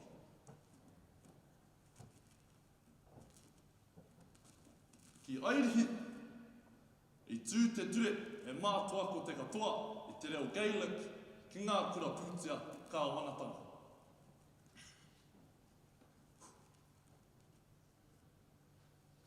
Ki te whenua o wēra, ahakoa te koro, tō kore mōhio, e pēhia te kōrero ai te reo Welsh, he tonu ana e koe, te whakaako i ngā tamariki, ahakoa te kore mōhio me pēhia te kōrero. Nā tā rātou kore mōhio, me ako tonu ai rātou i te reo Welsh, pēra hoki ki rātou wakorona. Nā tēnei, ki Peretānia, ko te reo Welsh, te reo e tipu tere aki ana ngā reo katoa i kō. Me he mea ka tū te ture, e whakamātua i te reo Māori ki ngā kura katoa, he waka e ke noa. Kia koutou e whakahe ana, kia kore ai te reo Māori e mātua ko te reo ki ngā kura. Ka whawhai tonu ai tātou, a koutou. Kia tū i tēnei ture, kia aukati te ako te reo Māori ki ngā kura katoa. Ki tōku whakapai, ka kore.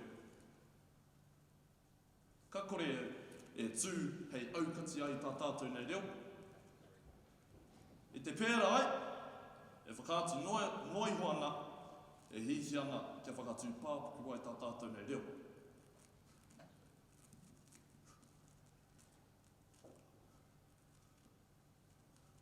Ko te reo Māori, ko awhina ai te reo Māori a hau, i tōku oranga katoa. Ko awhina hau, i tōku tipuranga. Ia awhina hau, ki te kohanga reo. Ia awhina hau, ki te kura kaupapa. Kei te awhina tunu, ki kura Pākehā. Ko te tūmanako, ka awhina tunu tōku reo. Ia hau, i te whare wānanga. Whaimuri te whare wānanga hoki. Tōku hihia whamuri te whare wānanga.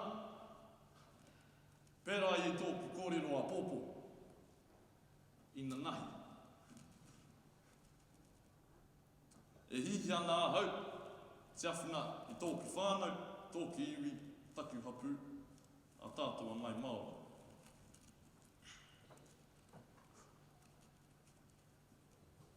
I te kore te reo Māori e tū kia whakamātua ai te ako ki ngā kura katoa.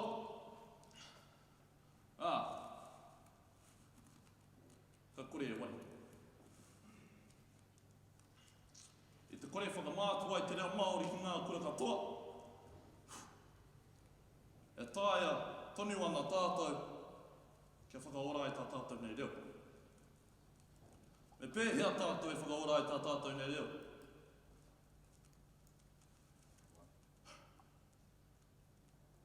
Ma te whakaora ai tā tātou nei reo. Kia hīkaka ai tātou katoa. Kia whakaako ai ki a tātou nei pipi pāpau. Kia tātou tuakana, kia tātou matua. Kia tātou mātāno hoki.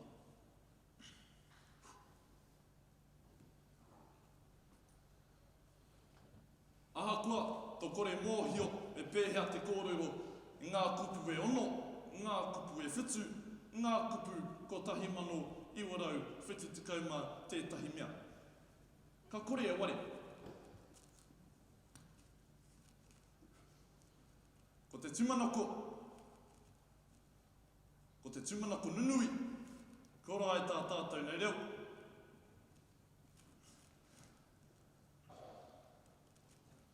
Ko te tūmanako kia ora ai tā tātou nei reo, kia tāia e tātou, kia hono mai ki te tai ao, kia hono mai ki te whenua, kia mōhio ki tā tātou nei whakapapa, ngā whakapapa o ngā mātua, kaumātua hoki. E whakarāpuputu ai i Ōtākou kōrero, kia kaua ai e waiho te reo Māori mā ngā Māori noiho. Ahakoa te kore Māori, e āhei tonu ana te kōrero Māori.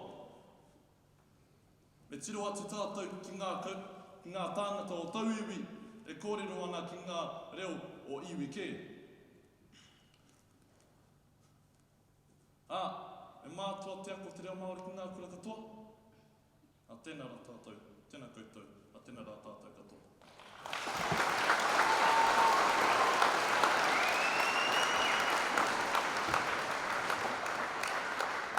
Kabai, can we get another round of applause for Tāwhiri?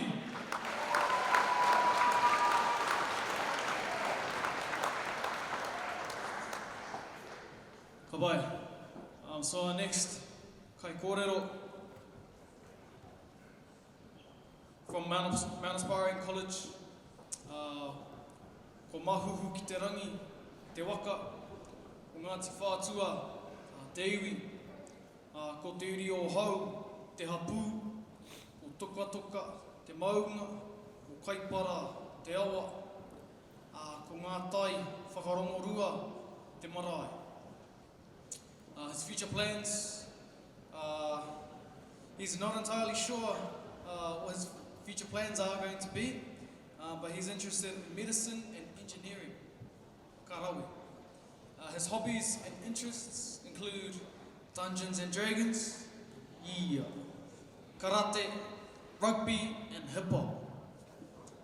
Ko tōna kaupapa kōrero mō te rangi nei, ki te taha Sir Turi Kara, Junior English. His topic is Let me be the rangatahi today, I'll be the rangatira tomorrow. Nō reira, ai te iwi, a haruru rā te whare, mō Ryan, Tuki, e noka.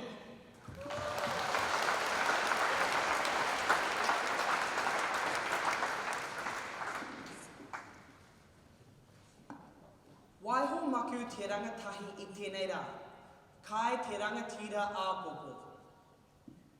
Let me be the rangatahi of today, and I will be the rangatira of tomorrow. Being a young person today, I feel I have an amazing opportunity. Their opportunity being that I have the chance and ability to be a leader of tomorrow. Now, our ancestors certainly lived in a different world, where the land was their classroom and experience was their teacher. They lived in a world where myths and legends were their truths, and those truths taught and guided them to make the right decisions. Knowledge was passed from generation to generation using waiata, kōrero, and whakaero. They learned to navigate their voyages using the sound of the waves lapping against the hull of their waka, the stars in the sky and the sun's position to find their hidden. Tangata whenua literally means the people of the land, and our people learned to use that land for their homes, their foods, and their medicines. The land was their life. They saw themselves as guardians of this natural treasure, and that provided a unity and identity to them. Being a child today is entirely different from what our ancestors experienced. It is awesome that as a young person, we have the world opened up to us.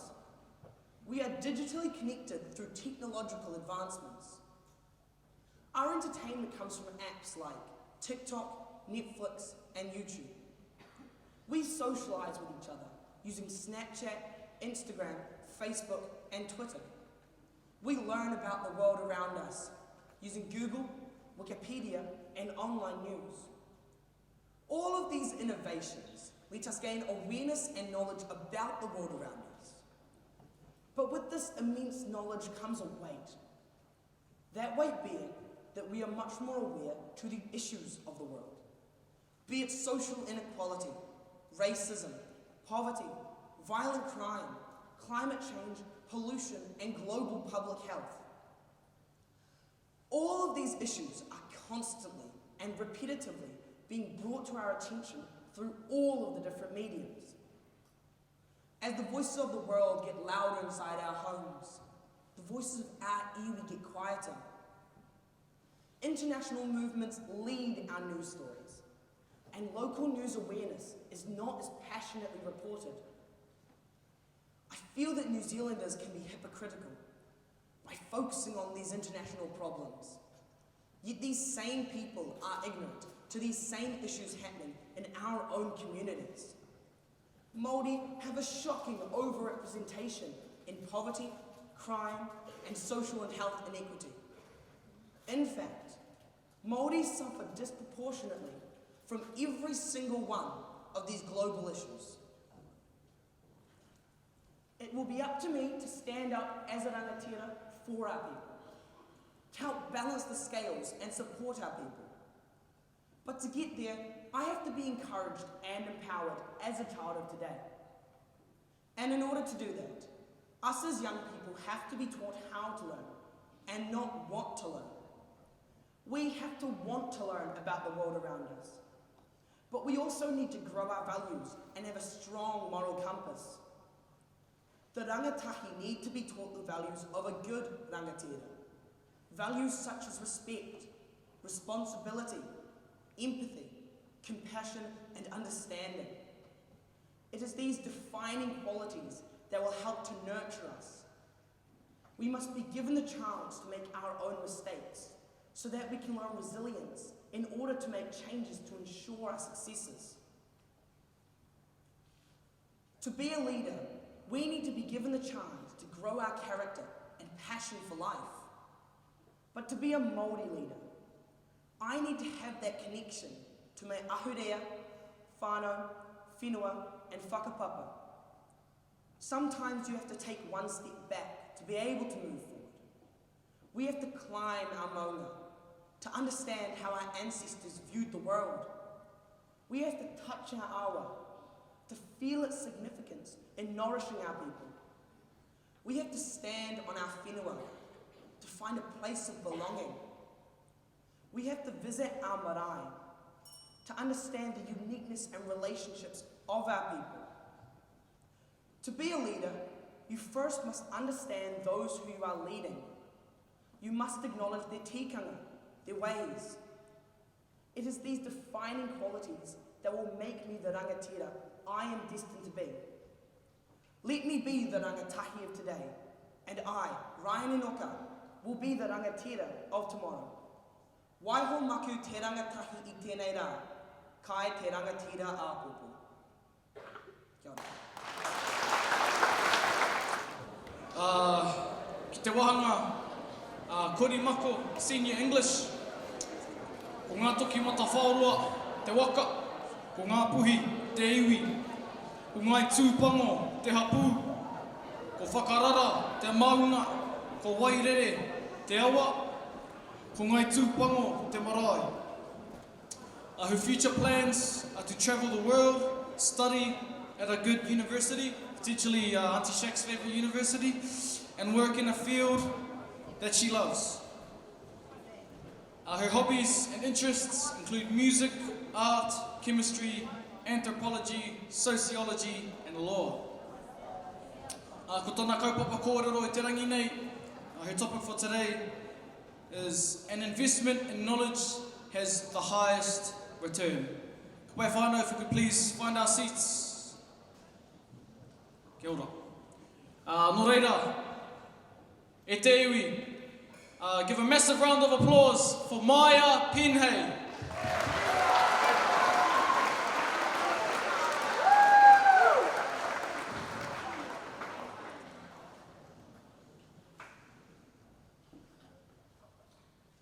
Kia ora.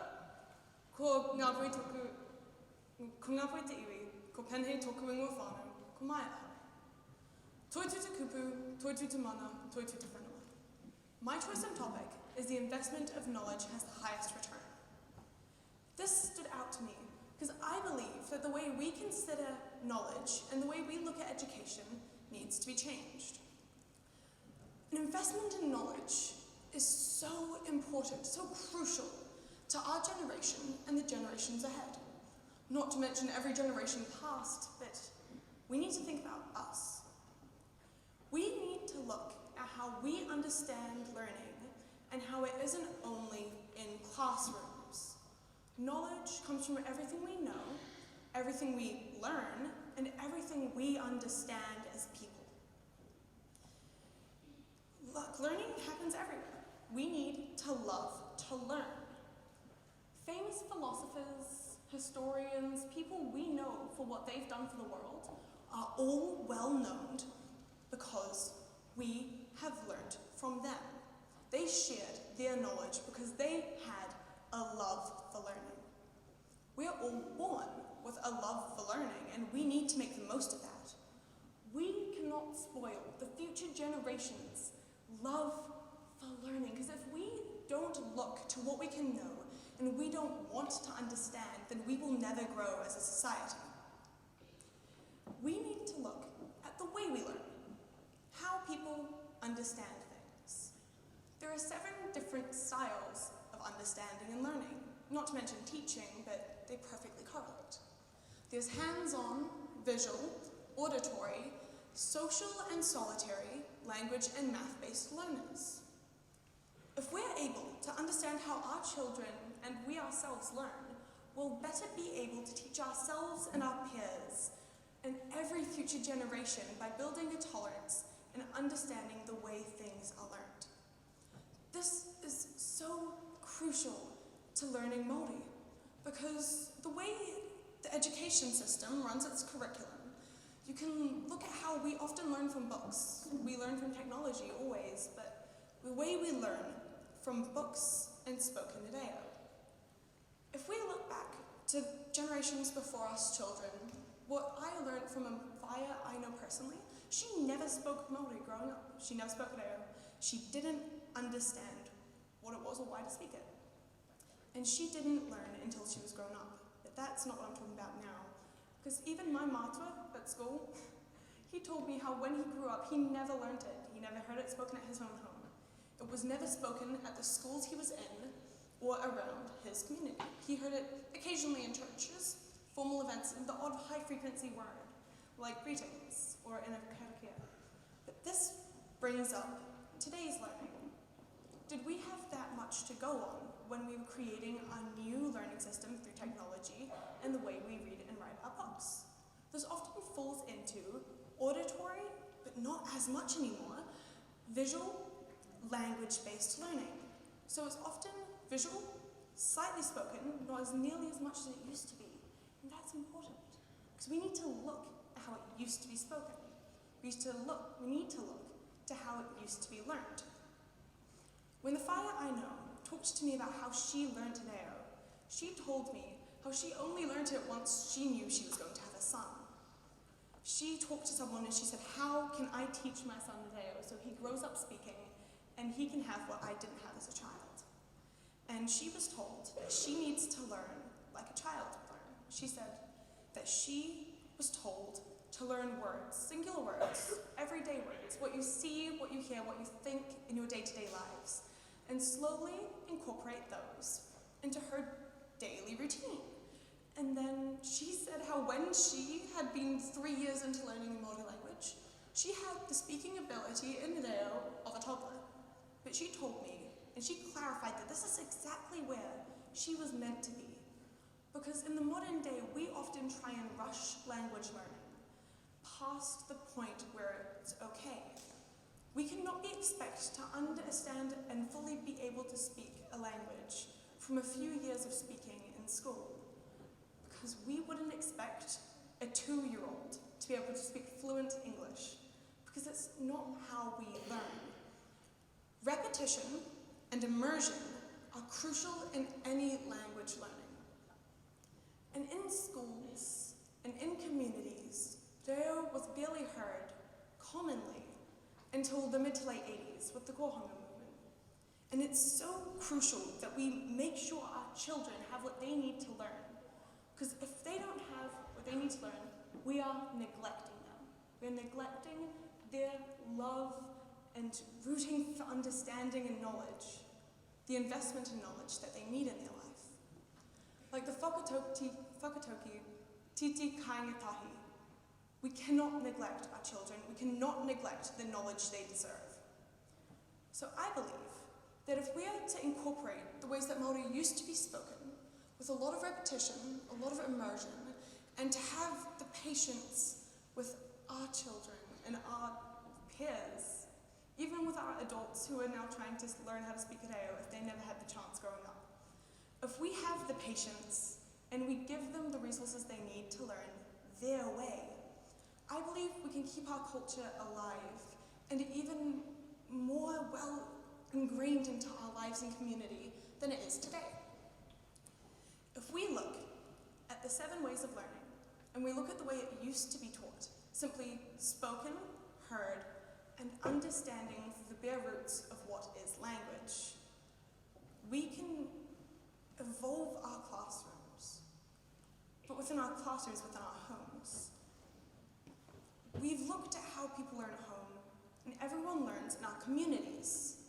I'm not sure if you've noticed, but I definitely have, that everybody has the behaviors and simple little habits that we've learned from our homes and communities, because we naturally evolve as people to survive and flourish in the communities and places we've been placed into. We have to evolve to our surroundings, and we need to evolve into the new age, where we need to understand our children's love for learning, and we need to make the most of the fact that they want to understand. We all want to understand. We need to nourish our children's love for knowledge, and this is why I'm sure that an investment in knowledge has the highest returns. Cheers. Ko ngā toki mata whārua me mātātua ngā waka, ko ngā puhi me tūhoi ngā iwi, ko ngā te manawa te hapu, ko mongiroa te maunga, ko puna ki tere te awa, ko puna ki tere ki te waiuku te marae.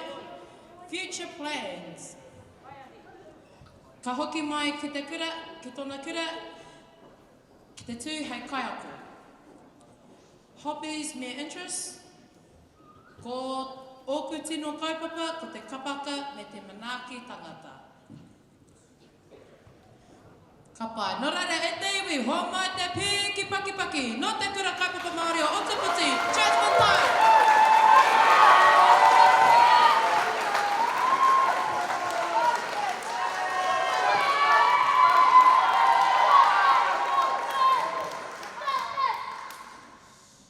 Nei ngā hau o mihi ko te reo o te ahomatua tēnei e rere nei he kapu mā te wairua whakapono ki te manu o te whare nei.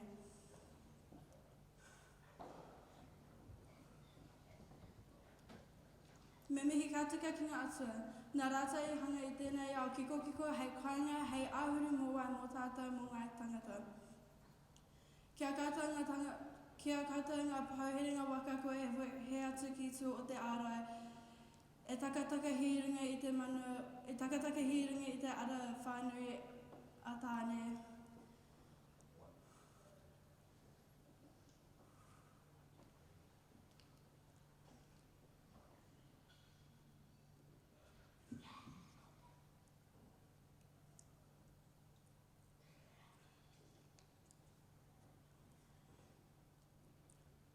Ka huri ki a tātou ngā tangata. E unei ki te whakapono he mana tō te reo Māori. Tēnā tātou kua rā mene mai nei I runga I tēnei kaipapa hira o te rā a rā ko Ngā Manu Kōrero. Kia kata ngā pai whakawā kua whai wā ki te whakarongo ki te pina hoki I o tātou ngā uri whakatipu e tū manu motu haki ana I te rā nei, tēnā kā mihi. Ko te kura te kāinga, ko te kāinga te kura. Ko te kura he wāhi hei ako ai tātou I ngā mātauranga I heke mai I ngā tipuna kia mau I o rātou mātauranga. Ko te kāinga he wāhi kai noho tahi ai te whānau.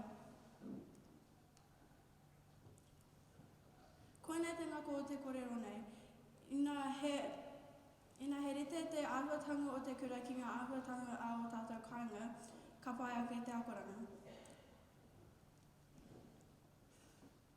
He akoranga au, he mokopuna au no te ahomatua.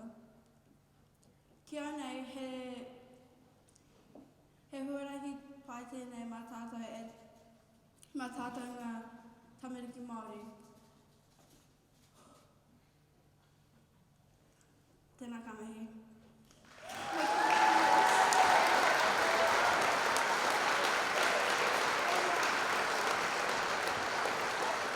O mai te piki paki anō mo Jasmine! Ka pai, e karere anō tēnei. To Kavanagh College, you're also going to go backstage with St. Peter's. Ka pai. Nā reira, ko rite te kai kōrero e haere ake nei, ki te taha Sir Tiri Kara, Junior English. Mai te kura kaupapa Māori o te poti, ko tainui te waka, ko Ngāti Raukawa te iwi, ko Takihiku te hapū, ko whare pūhanga te maunga, ko pūniu te awa, ko rāwhiti roa te marae. Her future plans is to go to university and study law. Her hobbies and interests include doing carpentry work, reading, directing and editing videos. Ko tana kaupapa kōrero, her topic for today is equity for the male and female gender. Nō reira, e te iwi, haruru mai te whare, o tākarea Joy Tūhoru.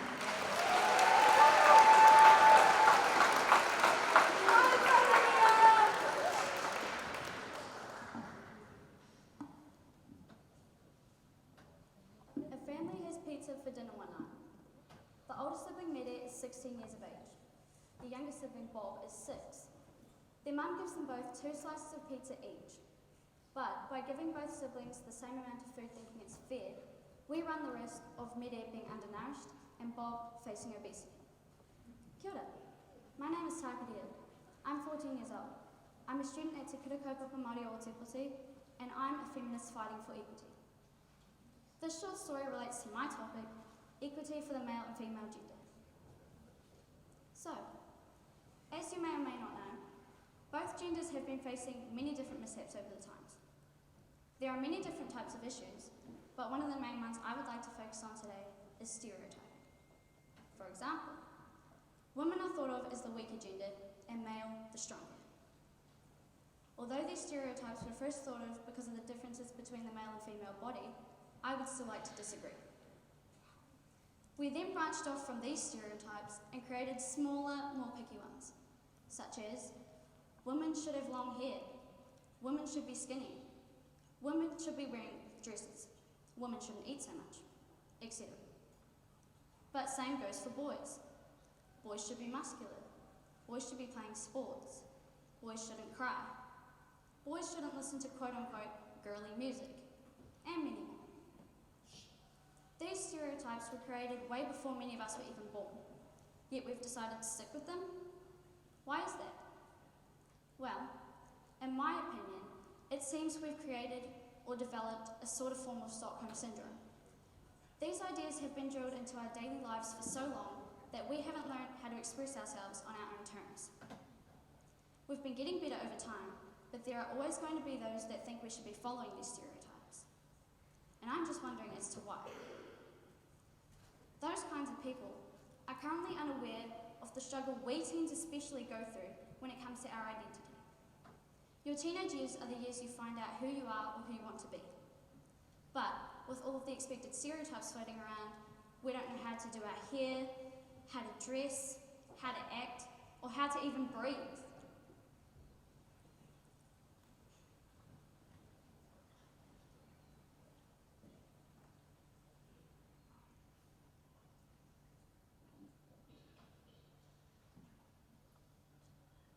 If you still don't think stereotyping is a serious issue, let me prove it to you. In the year 2013, 508 people passed away due to suicide. 356 being men, 143 being women. This outbreak continued all the way up to 2019 and 2020.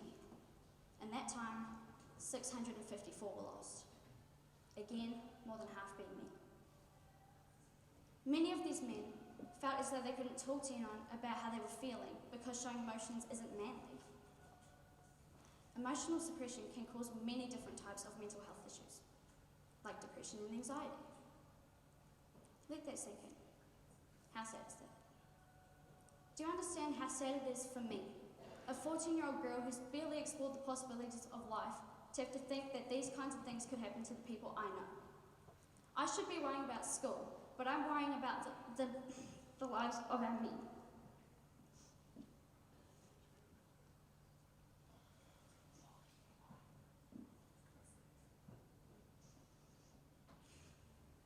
These things happened in the past, so there's no going back and no changing it. We have to focus on the present and the future.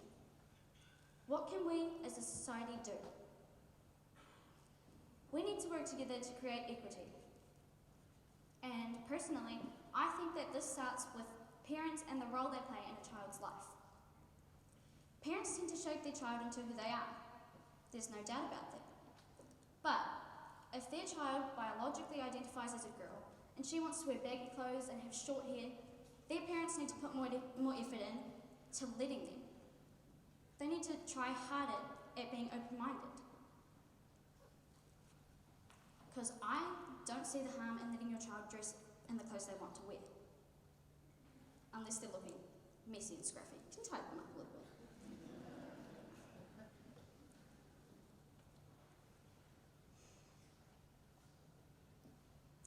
Equity isn't something that can be forced or created in an instant. It all depends on everyone else's actions. So, the best thing we can do at this moment in time is to open our minds and try our best to understand new situations and take action on them rather than ignoring them. In other words, let's give Meta and Bob the right amount of pizza that would benefit them. Just because they had the same amount does not mean it was fair.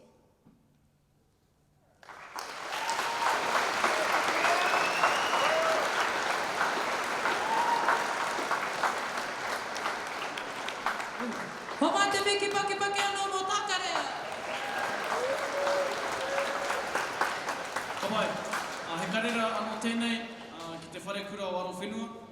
If you could make your way backstage, please. Ka pai aku hoha.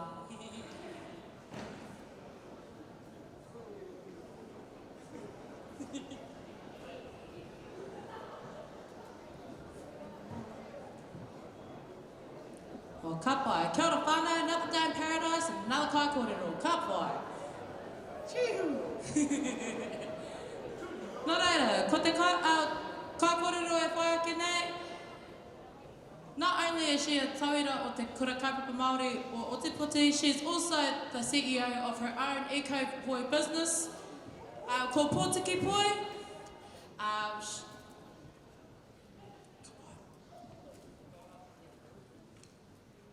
Ka pai. So, no te kura kaupapa Māori o Ōtepoti, te kaumawhao na pakeke, he tau te kau ia ki te kura. Ko takitimu me ngā toki mata whāroa ngā waka, ko kaitahu me ngā puhi nui tonu ngā iwi, ko arawhenua, ko Ngāti Hine, ko Ngāti Manu ngā hapu, ko aoraki me rā kaumanga ngā maunga, ko waitaki me tau mārere te ngā awa, ko arawhenua, ko media, ko kāretu ngā marae. Future plans to be involved with Māori arts, tāmako, kapaka, rāranga, atu, etc. Kapai, can we please have our doors closed now?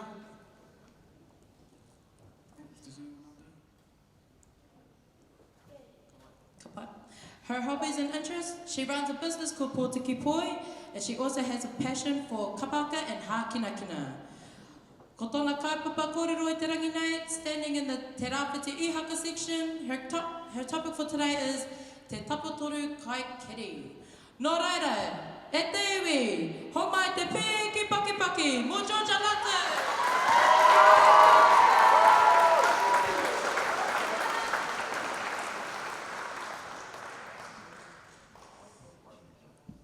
E ngā mana, e ngā reo, e ngā waka, nau mai, haere mai. Tēnā are mai o koutou taringa ki tēnei kōrero tā iritenga. Tēnā kua whakamau ngā pōtai pōhewa, nā tuku huinga kupu I kawe oku whakaro mo taku kaupapa kōrero. Mo te tapatoru kai kiri. Nā reira, he kākono kumara pāpura kei te ringa maui o te kainga ki Māori. He kākono kumara karaka kei tōna ringa matau. I te timatanga, e rua, he kākono noa. Engari, kia pihi ake, ka rereke e te tai o tētahi, I te tai o tētahi. E rua ngā pātiki. Ki te pātiki tuatahi, kua whakatongia ngā kākono kumara karaka I te kainga ki Māora, ki roto I te taipū haumako. Kātahi, ka pua wai ngā kumara karaka nā te reka o te taipū. Ka ora te tipu, ka whirikoka te tipu. Ki te pātiki tuarua, kua whakatongia ngā kākono kumara pāpura I te kainga ki Māora, ki roto I te taipū kōhatu. Kātahi, ka mate haere ngā kumara pāpura, nā te whenua haumate. Me te aha, whirikoka kore ana, kore rawa atu, e pihi kia ora. Aha ko te aha, e oke aururuatia ana ngā kumara pāpura. Tau mai tau atu, ka tipu mai te putanga orite. E mō ana ngā kumara pāpura, ko ngā kumara karaka e tū perepene ana. Aha ko ngā pātiki rereke, he wā tōna ka tau noa te kākono pāpura ki te pātiki o ngā kumara karaka. I te tirohanga atu, ka tere epa te kainga ki Māora I ngā kākono rā. He wā anō tōna, ka huke te kainga ki Māora I ngā kākono pāpura I mua I te pua waitanga o te kumara pāpura. Ka hipa atu ngā tau, ka tiro atu te kainga ki Māora ki ngā pātiki e rua, ka puta te kōrero. Tēnā te mana o te kumara karaka, hei aha te kumara pāpura. Nā tērā, ka whiu ngā kumara karaka I ngā kupu whakaweti, I ngā kupu ngutu momoho kia ngai pāpura mā. Aha koa he tipuranga ngā wiriake tō te kumara karaka, ko te kumara karaka tērā e whakawā tonu ana I a ngai pāpura.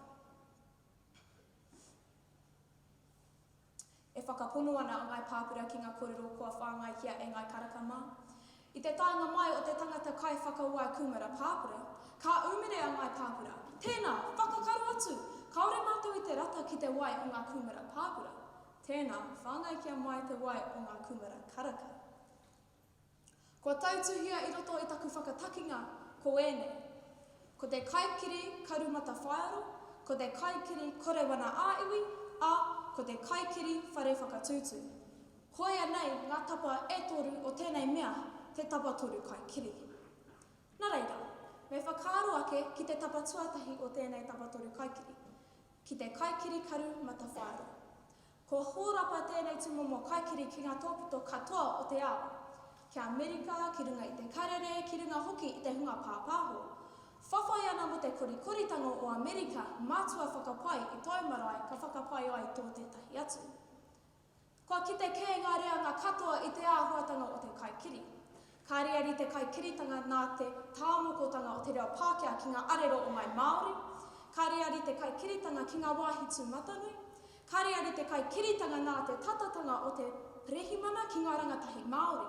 Mea rawa ake, ka tuku pātai, ka whakaahua mai. Anō nei, ko tā te Māori noa, he mahi kino. Whakaaro atu ana au ki toku whanaunga. Tētai rā, haere māu ki toku whanaunga, ki te whare hoko. I whakarato tētahi wahine Pākehā i a marua. I huri tuara kaikiri te wahine rā. Mangu ki tōku whanaunga i au nā tērā i tino mōhio māua, he whakaaro tiaki kore tō te wahine. Ia rā, ko ngai Māori tērā e noho ana, hei papa mo tēnei mea, te kaikiritanga, nā te tūhine o tēnei āhuatanga kia o te aroa. Tēnā, me koke atu ki te tapa tuarua o tēnei tapa toru kaikiri, ki ngā āhuatanga o te kaikiri kore wana āiwi. E kite ana mātau i tēnei tumomo kaikiri i te siro o ngā hangareka o ngā Māori kia mātou anō. Ko te ngaro o te whakapapa, ko te ngaro o te mātauranga tō tātou ake tuākiri. Koirā te kaikiri kore wana āiwi. Ko ngā rangatahi Māori e taka ana ki te huanui o te whakamomori, e whakapono ana ki ngā kōrero teka aha koa te rūkahurawa o te meka. Ko mauheretia ngai Māori ki ngā whare here, ko mauheretia ngai Māori ki ngā raringi whai takuhe, ko mauheretia ngai Māori ki roto i tēnei mea, te kapua whakaaro ana kore. E harana o tātou tīpuna tēnei āhua i arake, nā te kino o ahurea kē. I whakatō ku tīpuna i ngā kākano o te wainoa rua whetū, me kore ko ku tīpuna e tū Māori nei au i tēnei wā nei. Ki te kore te tangata i te mōhio ki tōna ake tuākiri, ka pō tere noa tōna waka i te moana. Ngaro atu ana te Māoritanga. Te ira tangata, tahi ira tahi. No ngā rangi tūhaha te wairua o te tangata, i tōna whakairatanga ka hono te wairua me te tinana o te tangata. I te rawa tonu katou tōna mauri, tōna tapu, tōna wehi, tōna iho matua, tōna wana, tōna ihi, tōna whatu manawa, tōna hinengaro, tōna auahatana, tōna ngākau, tōna pūmanawa. Naka tupunga tahi te wairua me te tinana, i roto i te kōpū o te whaia a whānau noa. Ko te kaikiri whare whakatūtū te tapa whakamutunga o tēnei tapa toru kaikiri. I te tāanga mai o ngai Pākehā i whakawehea o ngai Māori ki tētahi pātiki, ko ngai Pākehā ki tētahi atu.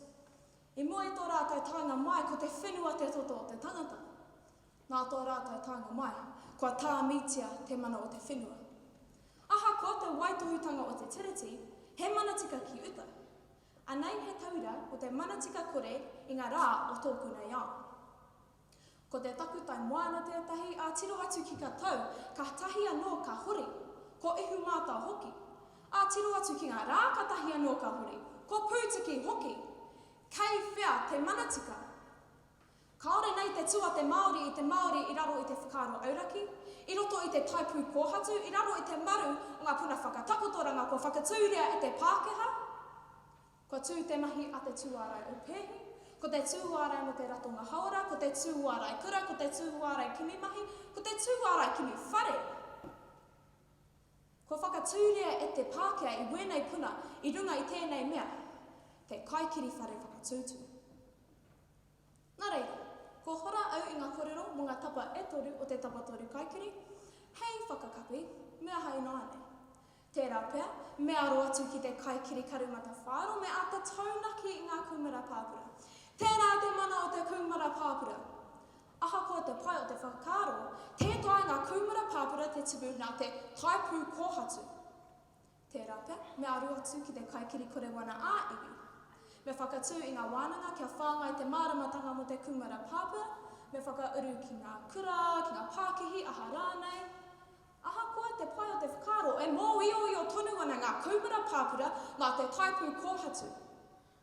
Me whakaro ake ki te kainga ki māra. Ko wai tēnei kainga ki māra. Ko te kainga ki māra, te kaihautū o te waka. Ko ngā kura, ko te kaunihira, ko ngā puna au pēhi. Kia pua wai ngā hua me aro tōtika mātou ki te kaikiri whare whakatūtū. He arararu huhua te ara e takahia ana e te kainga ki māra. E whakatikahia ai tēnei me waihanga o ngai Māori ngā hua mo mai Māori. Ki te whakatika i ngā puna whakatakotoranga, me tū Māori te Māori. Ki te pēhi ngā āhuatanga o te kaikiritanga, o te tapotoru kaikiri me whai tōke ke te kumara. Me whakahau i te taipū kia tupu matomato ai te katoa o ngā kumara i raro i te koro ai tuākiri, i runga i te mōhiotanga he mana tō te kumara. Ki te kore he whakakitenga, ka ngaro te iwi. Hā paitia te ara tika kia pū mai wai te rangatiratanga mō ngā uri whakatipu. Tērā pia, ka mate te kainga ki māra i roto i te kapua whakaro mariu o te kumara karaka. Engari, ko te tūponotanga, ka tupu ona uri i raro i te whakaro, he pai ngā kumara katoa. Kaua mā te waiwai tūtuki, engari, mā te upoko pakaru, ka kite ngā hua. Kia ora. Goodbye. Her hobbies and interests include piano and poetry. Kia ora security, can we shut our doors please? Tēnā koutou, you are doing a brilliant job. Ko tōna kaupapa kōrero, her speech topic for today, ki te taha korimako, senior English. Let me be the rangatahi today, I'll be the rangatira tomorrow. No reira, e te iwi, ho mai te pī ki paki, mo Isabella Gordon Glassford.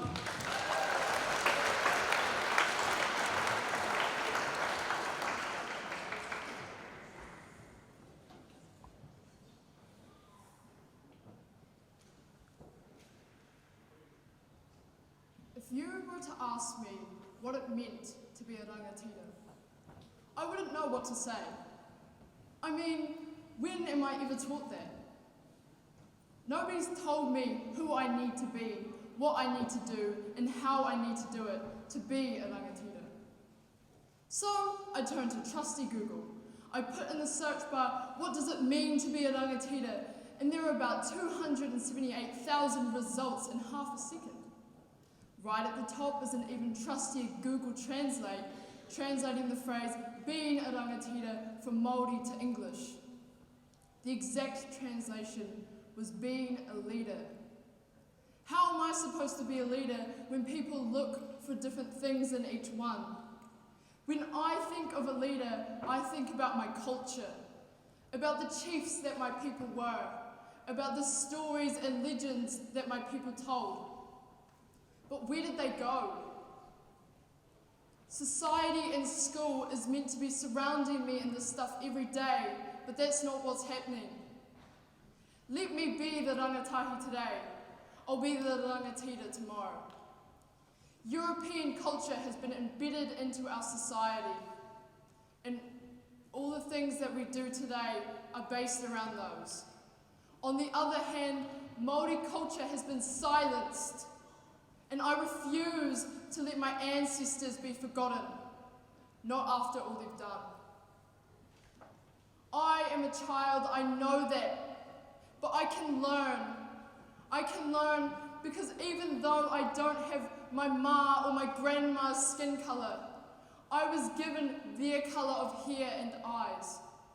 The dark brown of the earth that my people protected, the dark brown of the wood from which my people carved from, the dark brown that lets me feel connected to my people. But being a leader isn't dependent on your physical characteristics. It's about your mana. In a world where people are struggling to find their place, there needs to be a leader to show them the way. Because there are people who don't feel like they fit into Māori. who don't feel like they can embrace it in such a way. I know this because I was one of those kids. I thought that the excuse of not being taught about Māori culture enough was a valid reason. I let people's racist jokes slide because I didn't feel enough power to do something about it. But that's not how it should be. That's not how a rangatira would be. They would fight for their people. They would stand up for their people. How can someone be a rangatira when they can't even embrace their own culture? When a leader falls down, they stand back up. They push through. When I was having an identity crisis of my Māori identity, I pushed through. Because the blood in my veins refused to let me throw my culture away, to let it be a waste. The blood in my veins refused to believe that silence was all I had to offer. Because in the Māori culture, I am not alone. We are not alone. We do not fight alone, we fight together. And that was one of the most important lessons I've ever learned. So here I am, speaking to you, speaking for my ancestors, because a true leader does not speak for themselves, they speak for their people. Let me be the rangatahi today. I'll be the rangatira tomorrow. But what if I'm not ready? What if I don't have what it takes? I'm no leader, at least I sure don't feel like one, because I'm told that I'm just a kid. But that's not true. Why am I not learning about my culture in school, about the leaders that my people were? That would teach me something. But instead I'm learning about how God and Jesus are consubstantial, and something in math that I don't understand. What about the traditions, the family, the environment that my people created? The same traditions that I grew up with. Because I know that I did not learn the morals that I have from algebra. Knowing how my people lived, how they led, that teaches me something. Yet here I am in front of an audience trying to find some sort of solidarity about the fact that I don't feel ready to lead. That I don't feel ready because school doesn't teach me about the men and women before me, before us, the ones who held honour among their people, the ones who led. School doesn't teach me that. Where are the myths? Where are the stories? Even a classic like Maui and the giant fish, where he was told by his brothers that he was too young, yet he proved to them that he too could be great. That it didn't matter if he was a child. That it didn't matter if he didn't have as much experience. Because at the end of the day, it was him who wanted to share with his people, not his brothers. But no, let's analyse Shakespeare, because Shakespeare teaches us what we need to know for the real world. Right, you mean the man who lived in England? The same England that colonised New Zealand, my people's country. The same England that took away Māori's land, my people's homes. The same England that caused the decline in population of my people's lives. My ancestors had to fight for their whānau. My ancestors had to fight for their country. My ancestors had to fight for their home. My ancestors had to fight for what they already owned. If my ancestors didn't fight and overcome, I wouldn't be here. If your ancestors didn't fight and overcome, you wouldn't be here. So if you were to ask me again what I thought that it meant to be a rangatira, I would tell you that everyone has their own definition. Maybe it's being a leader, a chief, someone with great wisdom or great experience. But mine is someone who leads by example, who shows vulnerability at times, but learns to grow from it. But most importantly, someone who is willing to fight for the good of their people, their whānau, and their culture. Honestly, I still don't know if I'm ready to be the rangatira. So let me be the rangatahi today. Because I am a child, and I will be learning about my culture, so that tomorrow, whenever tomorrow comes, I will be the rangatira.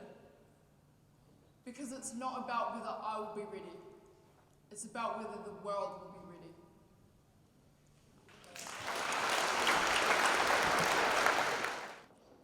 Ka pai te whānau. Kei te rite koutou? Nō reira, ko te kai kōrero e whaiake nei, no te wharekura o whenua, te kaumauno o na pakeke, he tau te kaumarua ki te kura, ko urua o kapua rangi tōna waka, ko kaitahu ka te māmo i waitaha ngā iwi, ko kaiterua hiki te hapu, ko hananui te mauka, ko te ara kiwa te awa, ko te ara kiwa te tai, ko te takutai o te titi te marae. Future plans. Hei kai tauwhiro rangatahi, anā hoki kia karore haere te ao. Hobbies and interests. He ringa tunu kai, he ngā kaunui ki te poitara whiti, me tōna kaha ki te hoko ia Shakala tētahi kai mai maki tanara, ne? Your shout. Ko tōna kaupapa kōrero i te rangi nei, her topic is tōku reo, tōku tuakiri Māori, e ngunguru nei e. Nō reira, e te iwi, ho mai te pēki paki, Emilia Davis.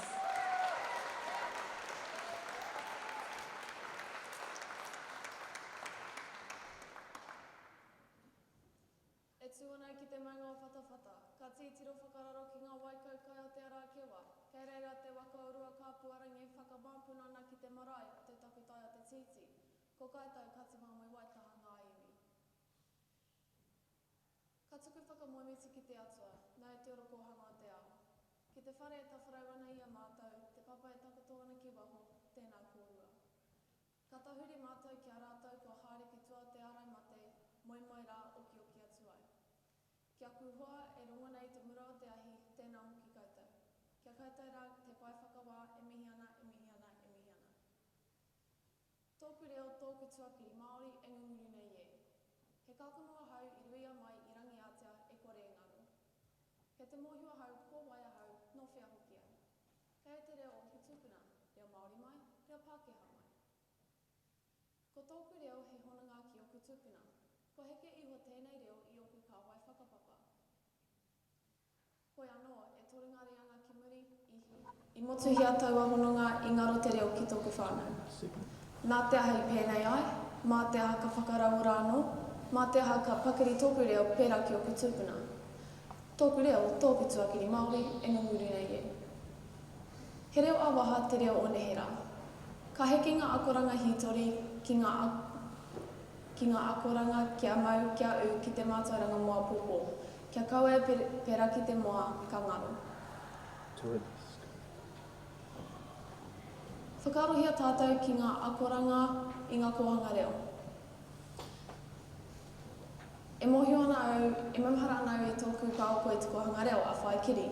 Tōna kaha ki te whakaako mai tēnei karikia me ngā akoranga o roto. Tēnei au, ko te hōkai nei o taku tapu ai. Ko te hōkai nuku, ko te hōkai rangi, ko te hōkai ao tō tipuna a tāne nui ārangi. E haere te mea me tuhi, e kao. Engari, mā te au i te karikia i ahi, kua mau ki te pinati. He ngāwari noi ho ngā rene ngā kōrero. He maha te hitori me te hōnitanga o tō tātou ao Māori.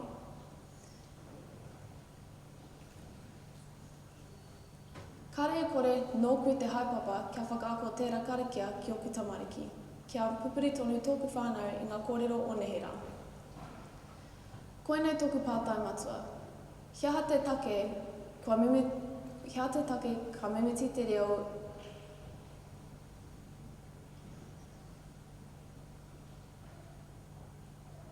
Kia te take ka mimiti ai te reo ki tō tātou ao Māori.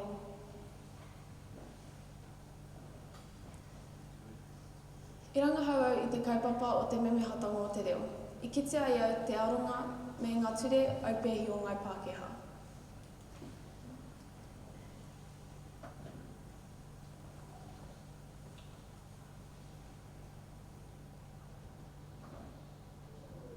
E ai ki te kauarunga, i whakaritia rātou he wahi ako mā ngā tama mā tāmua anake ki ako ai, ara te wharekura.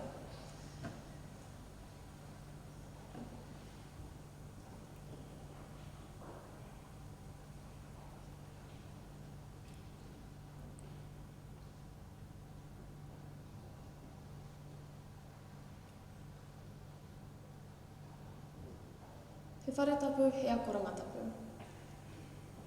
I whakawhiti rātou ngā kōrero hitori manga mō tiatia, haka, waiata me ngā karikia hoki. I te tau 1902, i whakaturihia te kāwanatanga i te tohunga pēhanga.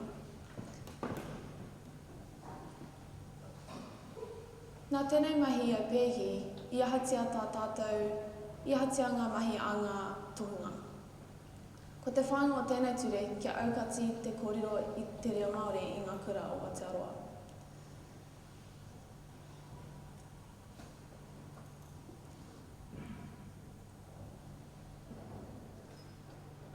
I te wai kōrero ki tōku paua i runga i te kaupapa, te reo, i ki mai ia te kaha o te whakamā i aia i tōna tipuranga nā te mea he Māori ia.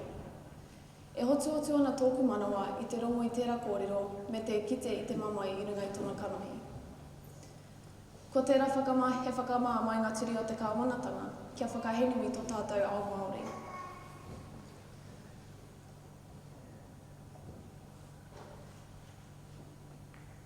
I te rautau rua te kau, te toko maha o ngā tānei Māori i haere ki ngā pakanga o te ao.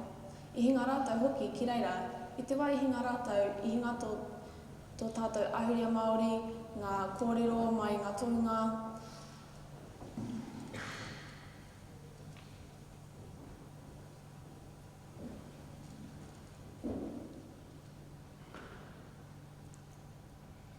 I kōrero apirana ngata, ko te utu o te kirirarau, ko te haringa o ngā hoia Māori ki ngā pai o ngā pakanga ki whenua ke. E whakaia nei ki te whakahetanga o te puia herangi ki apirana. Kia haai, nā te mea ko mātou ngā tangata whenua mai konei. I ahua rangi rua au i te wai kōrero tētahi me haere koe ki whenua ke kia whiwhi i tō tangata whenuatanga i te wā ko koe te tangata whenua. E hara tēnei he mea whakaiti ki apirana, he momo whakarohia i te wā i mua i tō kōrero me tino marama koe kia ka puta mai i tērā. Ka hoki atu au ki taku whakatipuranga. I raro au te koro wai o te rangatira o te ao Māori, i te awetanga o te kapahaka, a te awetanga tūturu te aho matua.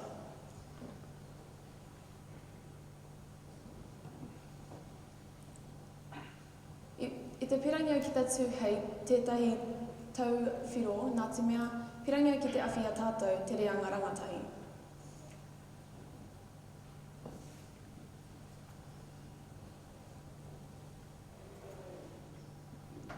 Hāpai te ara tika ai te rangatiratara mō ngā uri whakaheke. Nō reira, tēnā koutou, tēnā koutou, tēnā koutou katoa.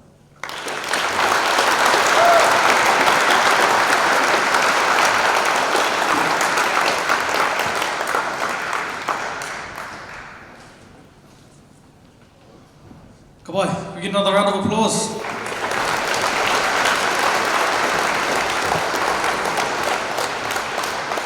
Make your way in, whānau, make your way in.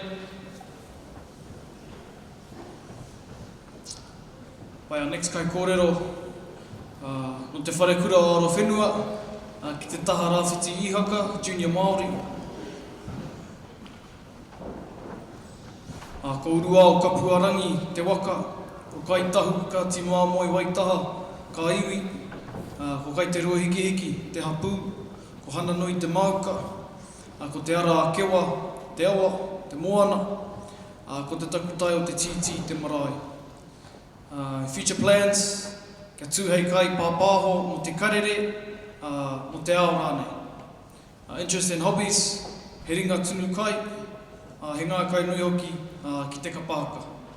Nō reira, e te iwi, haruru mai te whare, mo Hana Davis, tōna kaupapa kōrero, o take he, tōna kaupapa kōrero, ko whatu ngaro te tangata, tūtonu te whenua. Nō reira, e te iwi, round of applause for Hana Davis.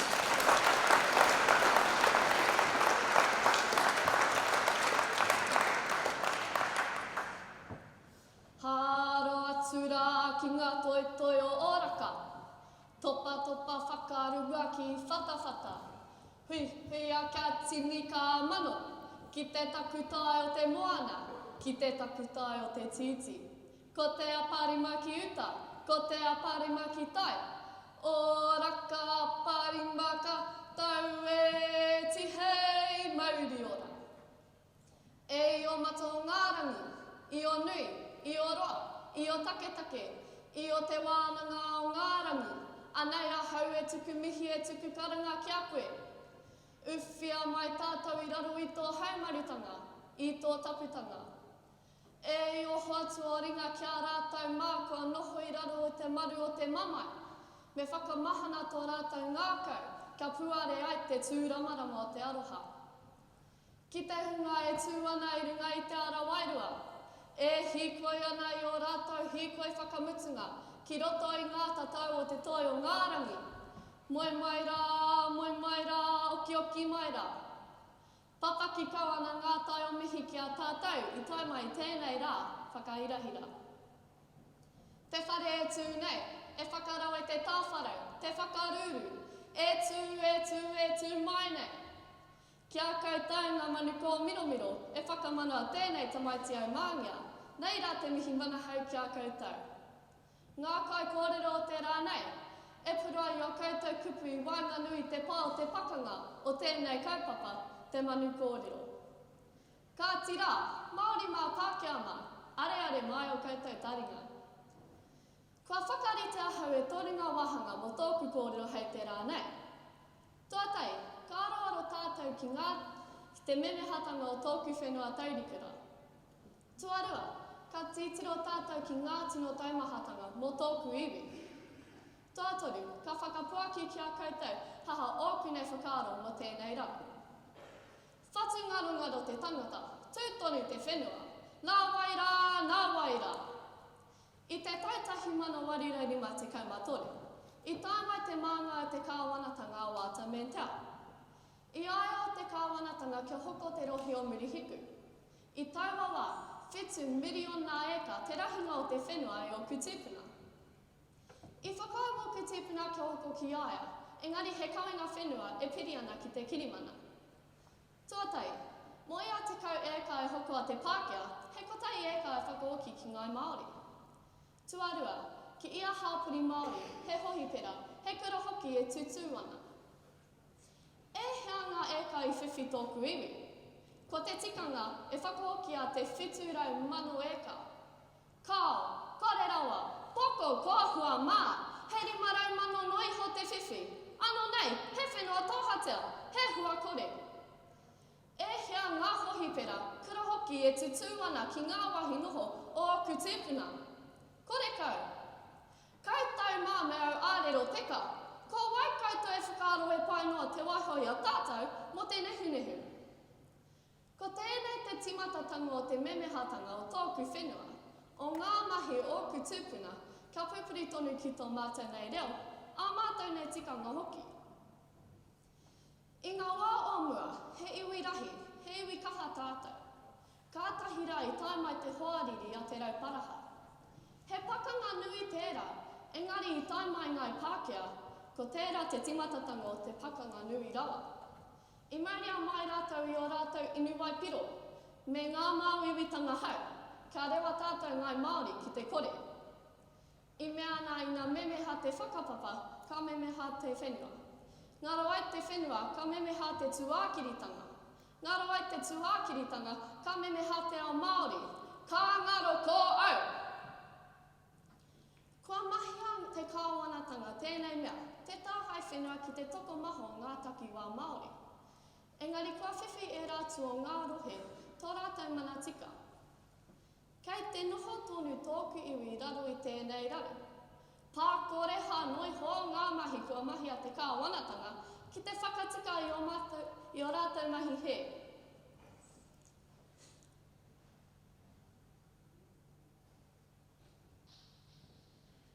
He mamai toku ngā kei te mōhio, kaore kua whiwhi e rātu kaore kua whiwhi tōku iwi, ngā kāwai maru o tōku iwi, o ku tēpuna, te manatika kei era atu o ngā iwi Māori. Tautohe mai te tautohe, engari kaore kua whakarongo te kāwanatanga. Whawhai mai te whawhai, engari kaore kua whakahokia tōku whenua taurikura. Me whai tātou i tētahi rautaki, ka whakatika tēnei he. Me ata me mahara tātou ki ngā kupua kingi tāwhiao, ki te kore e whakakitenga, ka ngaro te iwi. Nā ērā kupu, ka noha hau i raro i te whakahihi kōtanga, ka whakamutua tēnei. Whānau mā, kua tai tātou ki te mutunga o tōku kōrero. Kua hikina ai te manuka, me whai tātou te huarahi teite. Aha kua he taumaha te noho i raro i tēnei tuāhua. E mōhio ana hau, ka pāhe mō tēnei raro i tētahi rā. Kei te whawhai tonu te ahunga i mua hau, ka whakatika tēnei raro. Engari i mōhio ana hau, ka tū ki Murihiku i tēnei kaupapa, tai atu ki te oki-okinga. Ina he kotahi te tau, e kotahi rau ngā tau mai konei. Ka whawhai tonu a hau, ka whiwhi tēnei mana tika, mō tōku iwi, mō ōku tēpuna, mō ngā kāwau maro o tōku iwi, mō ngā uri i mua a hau hoki.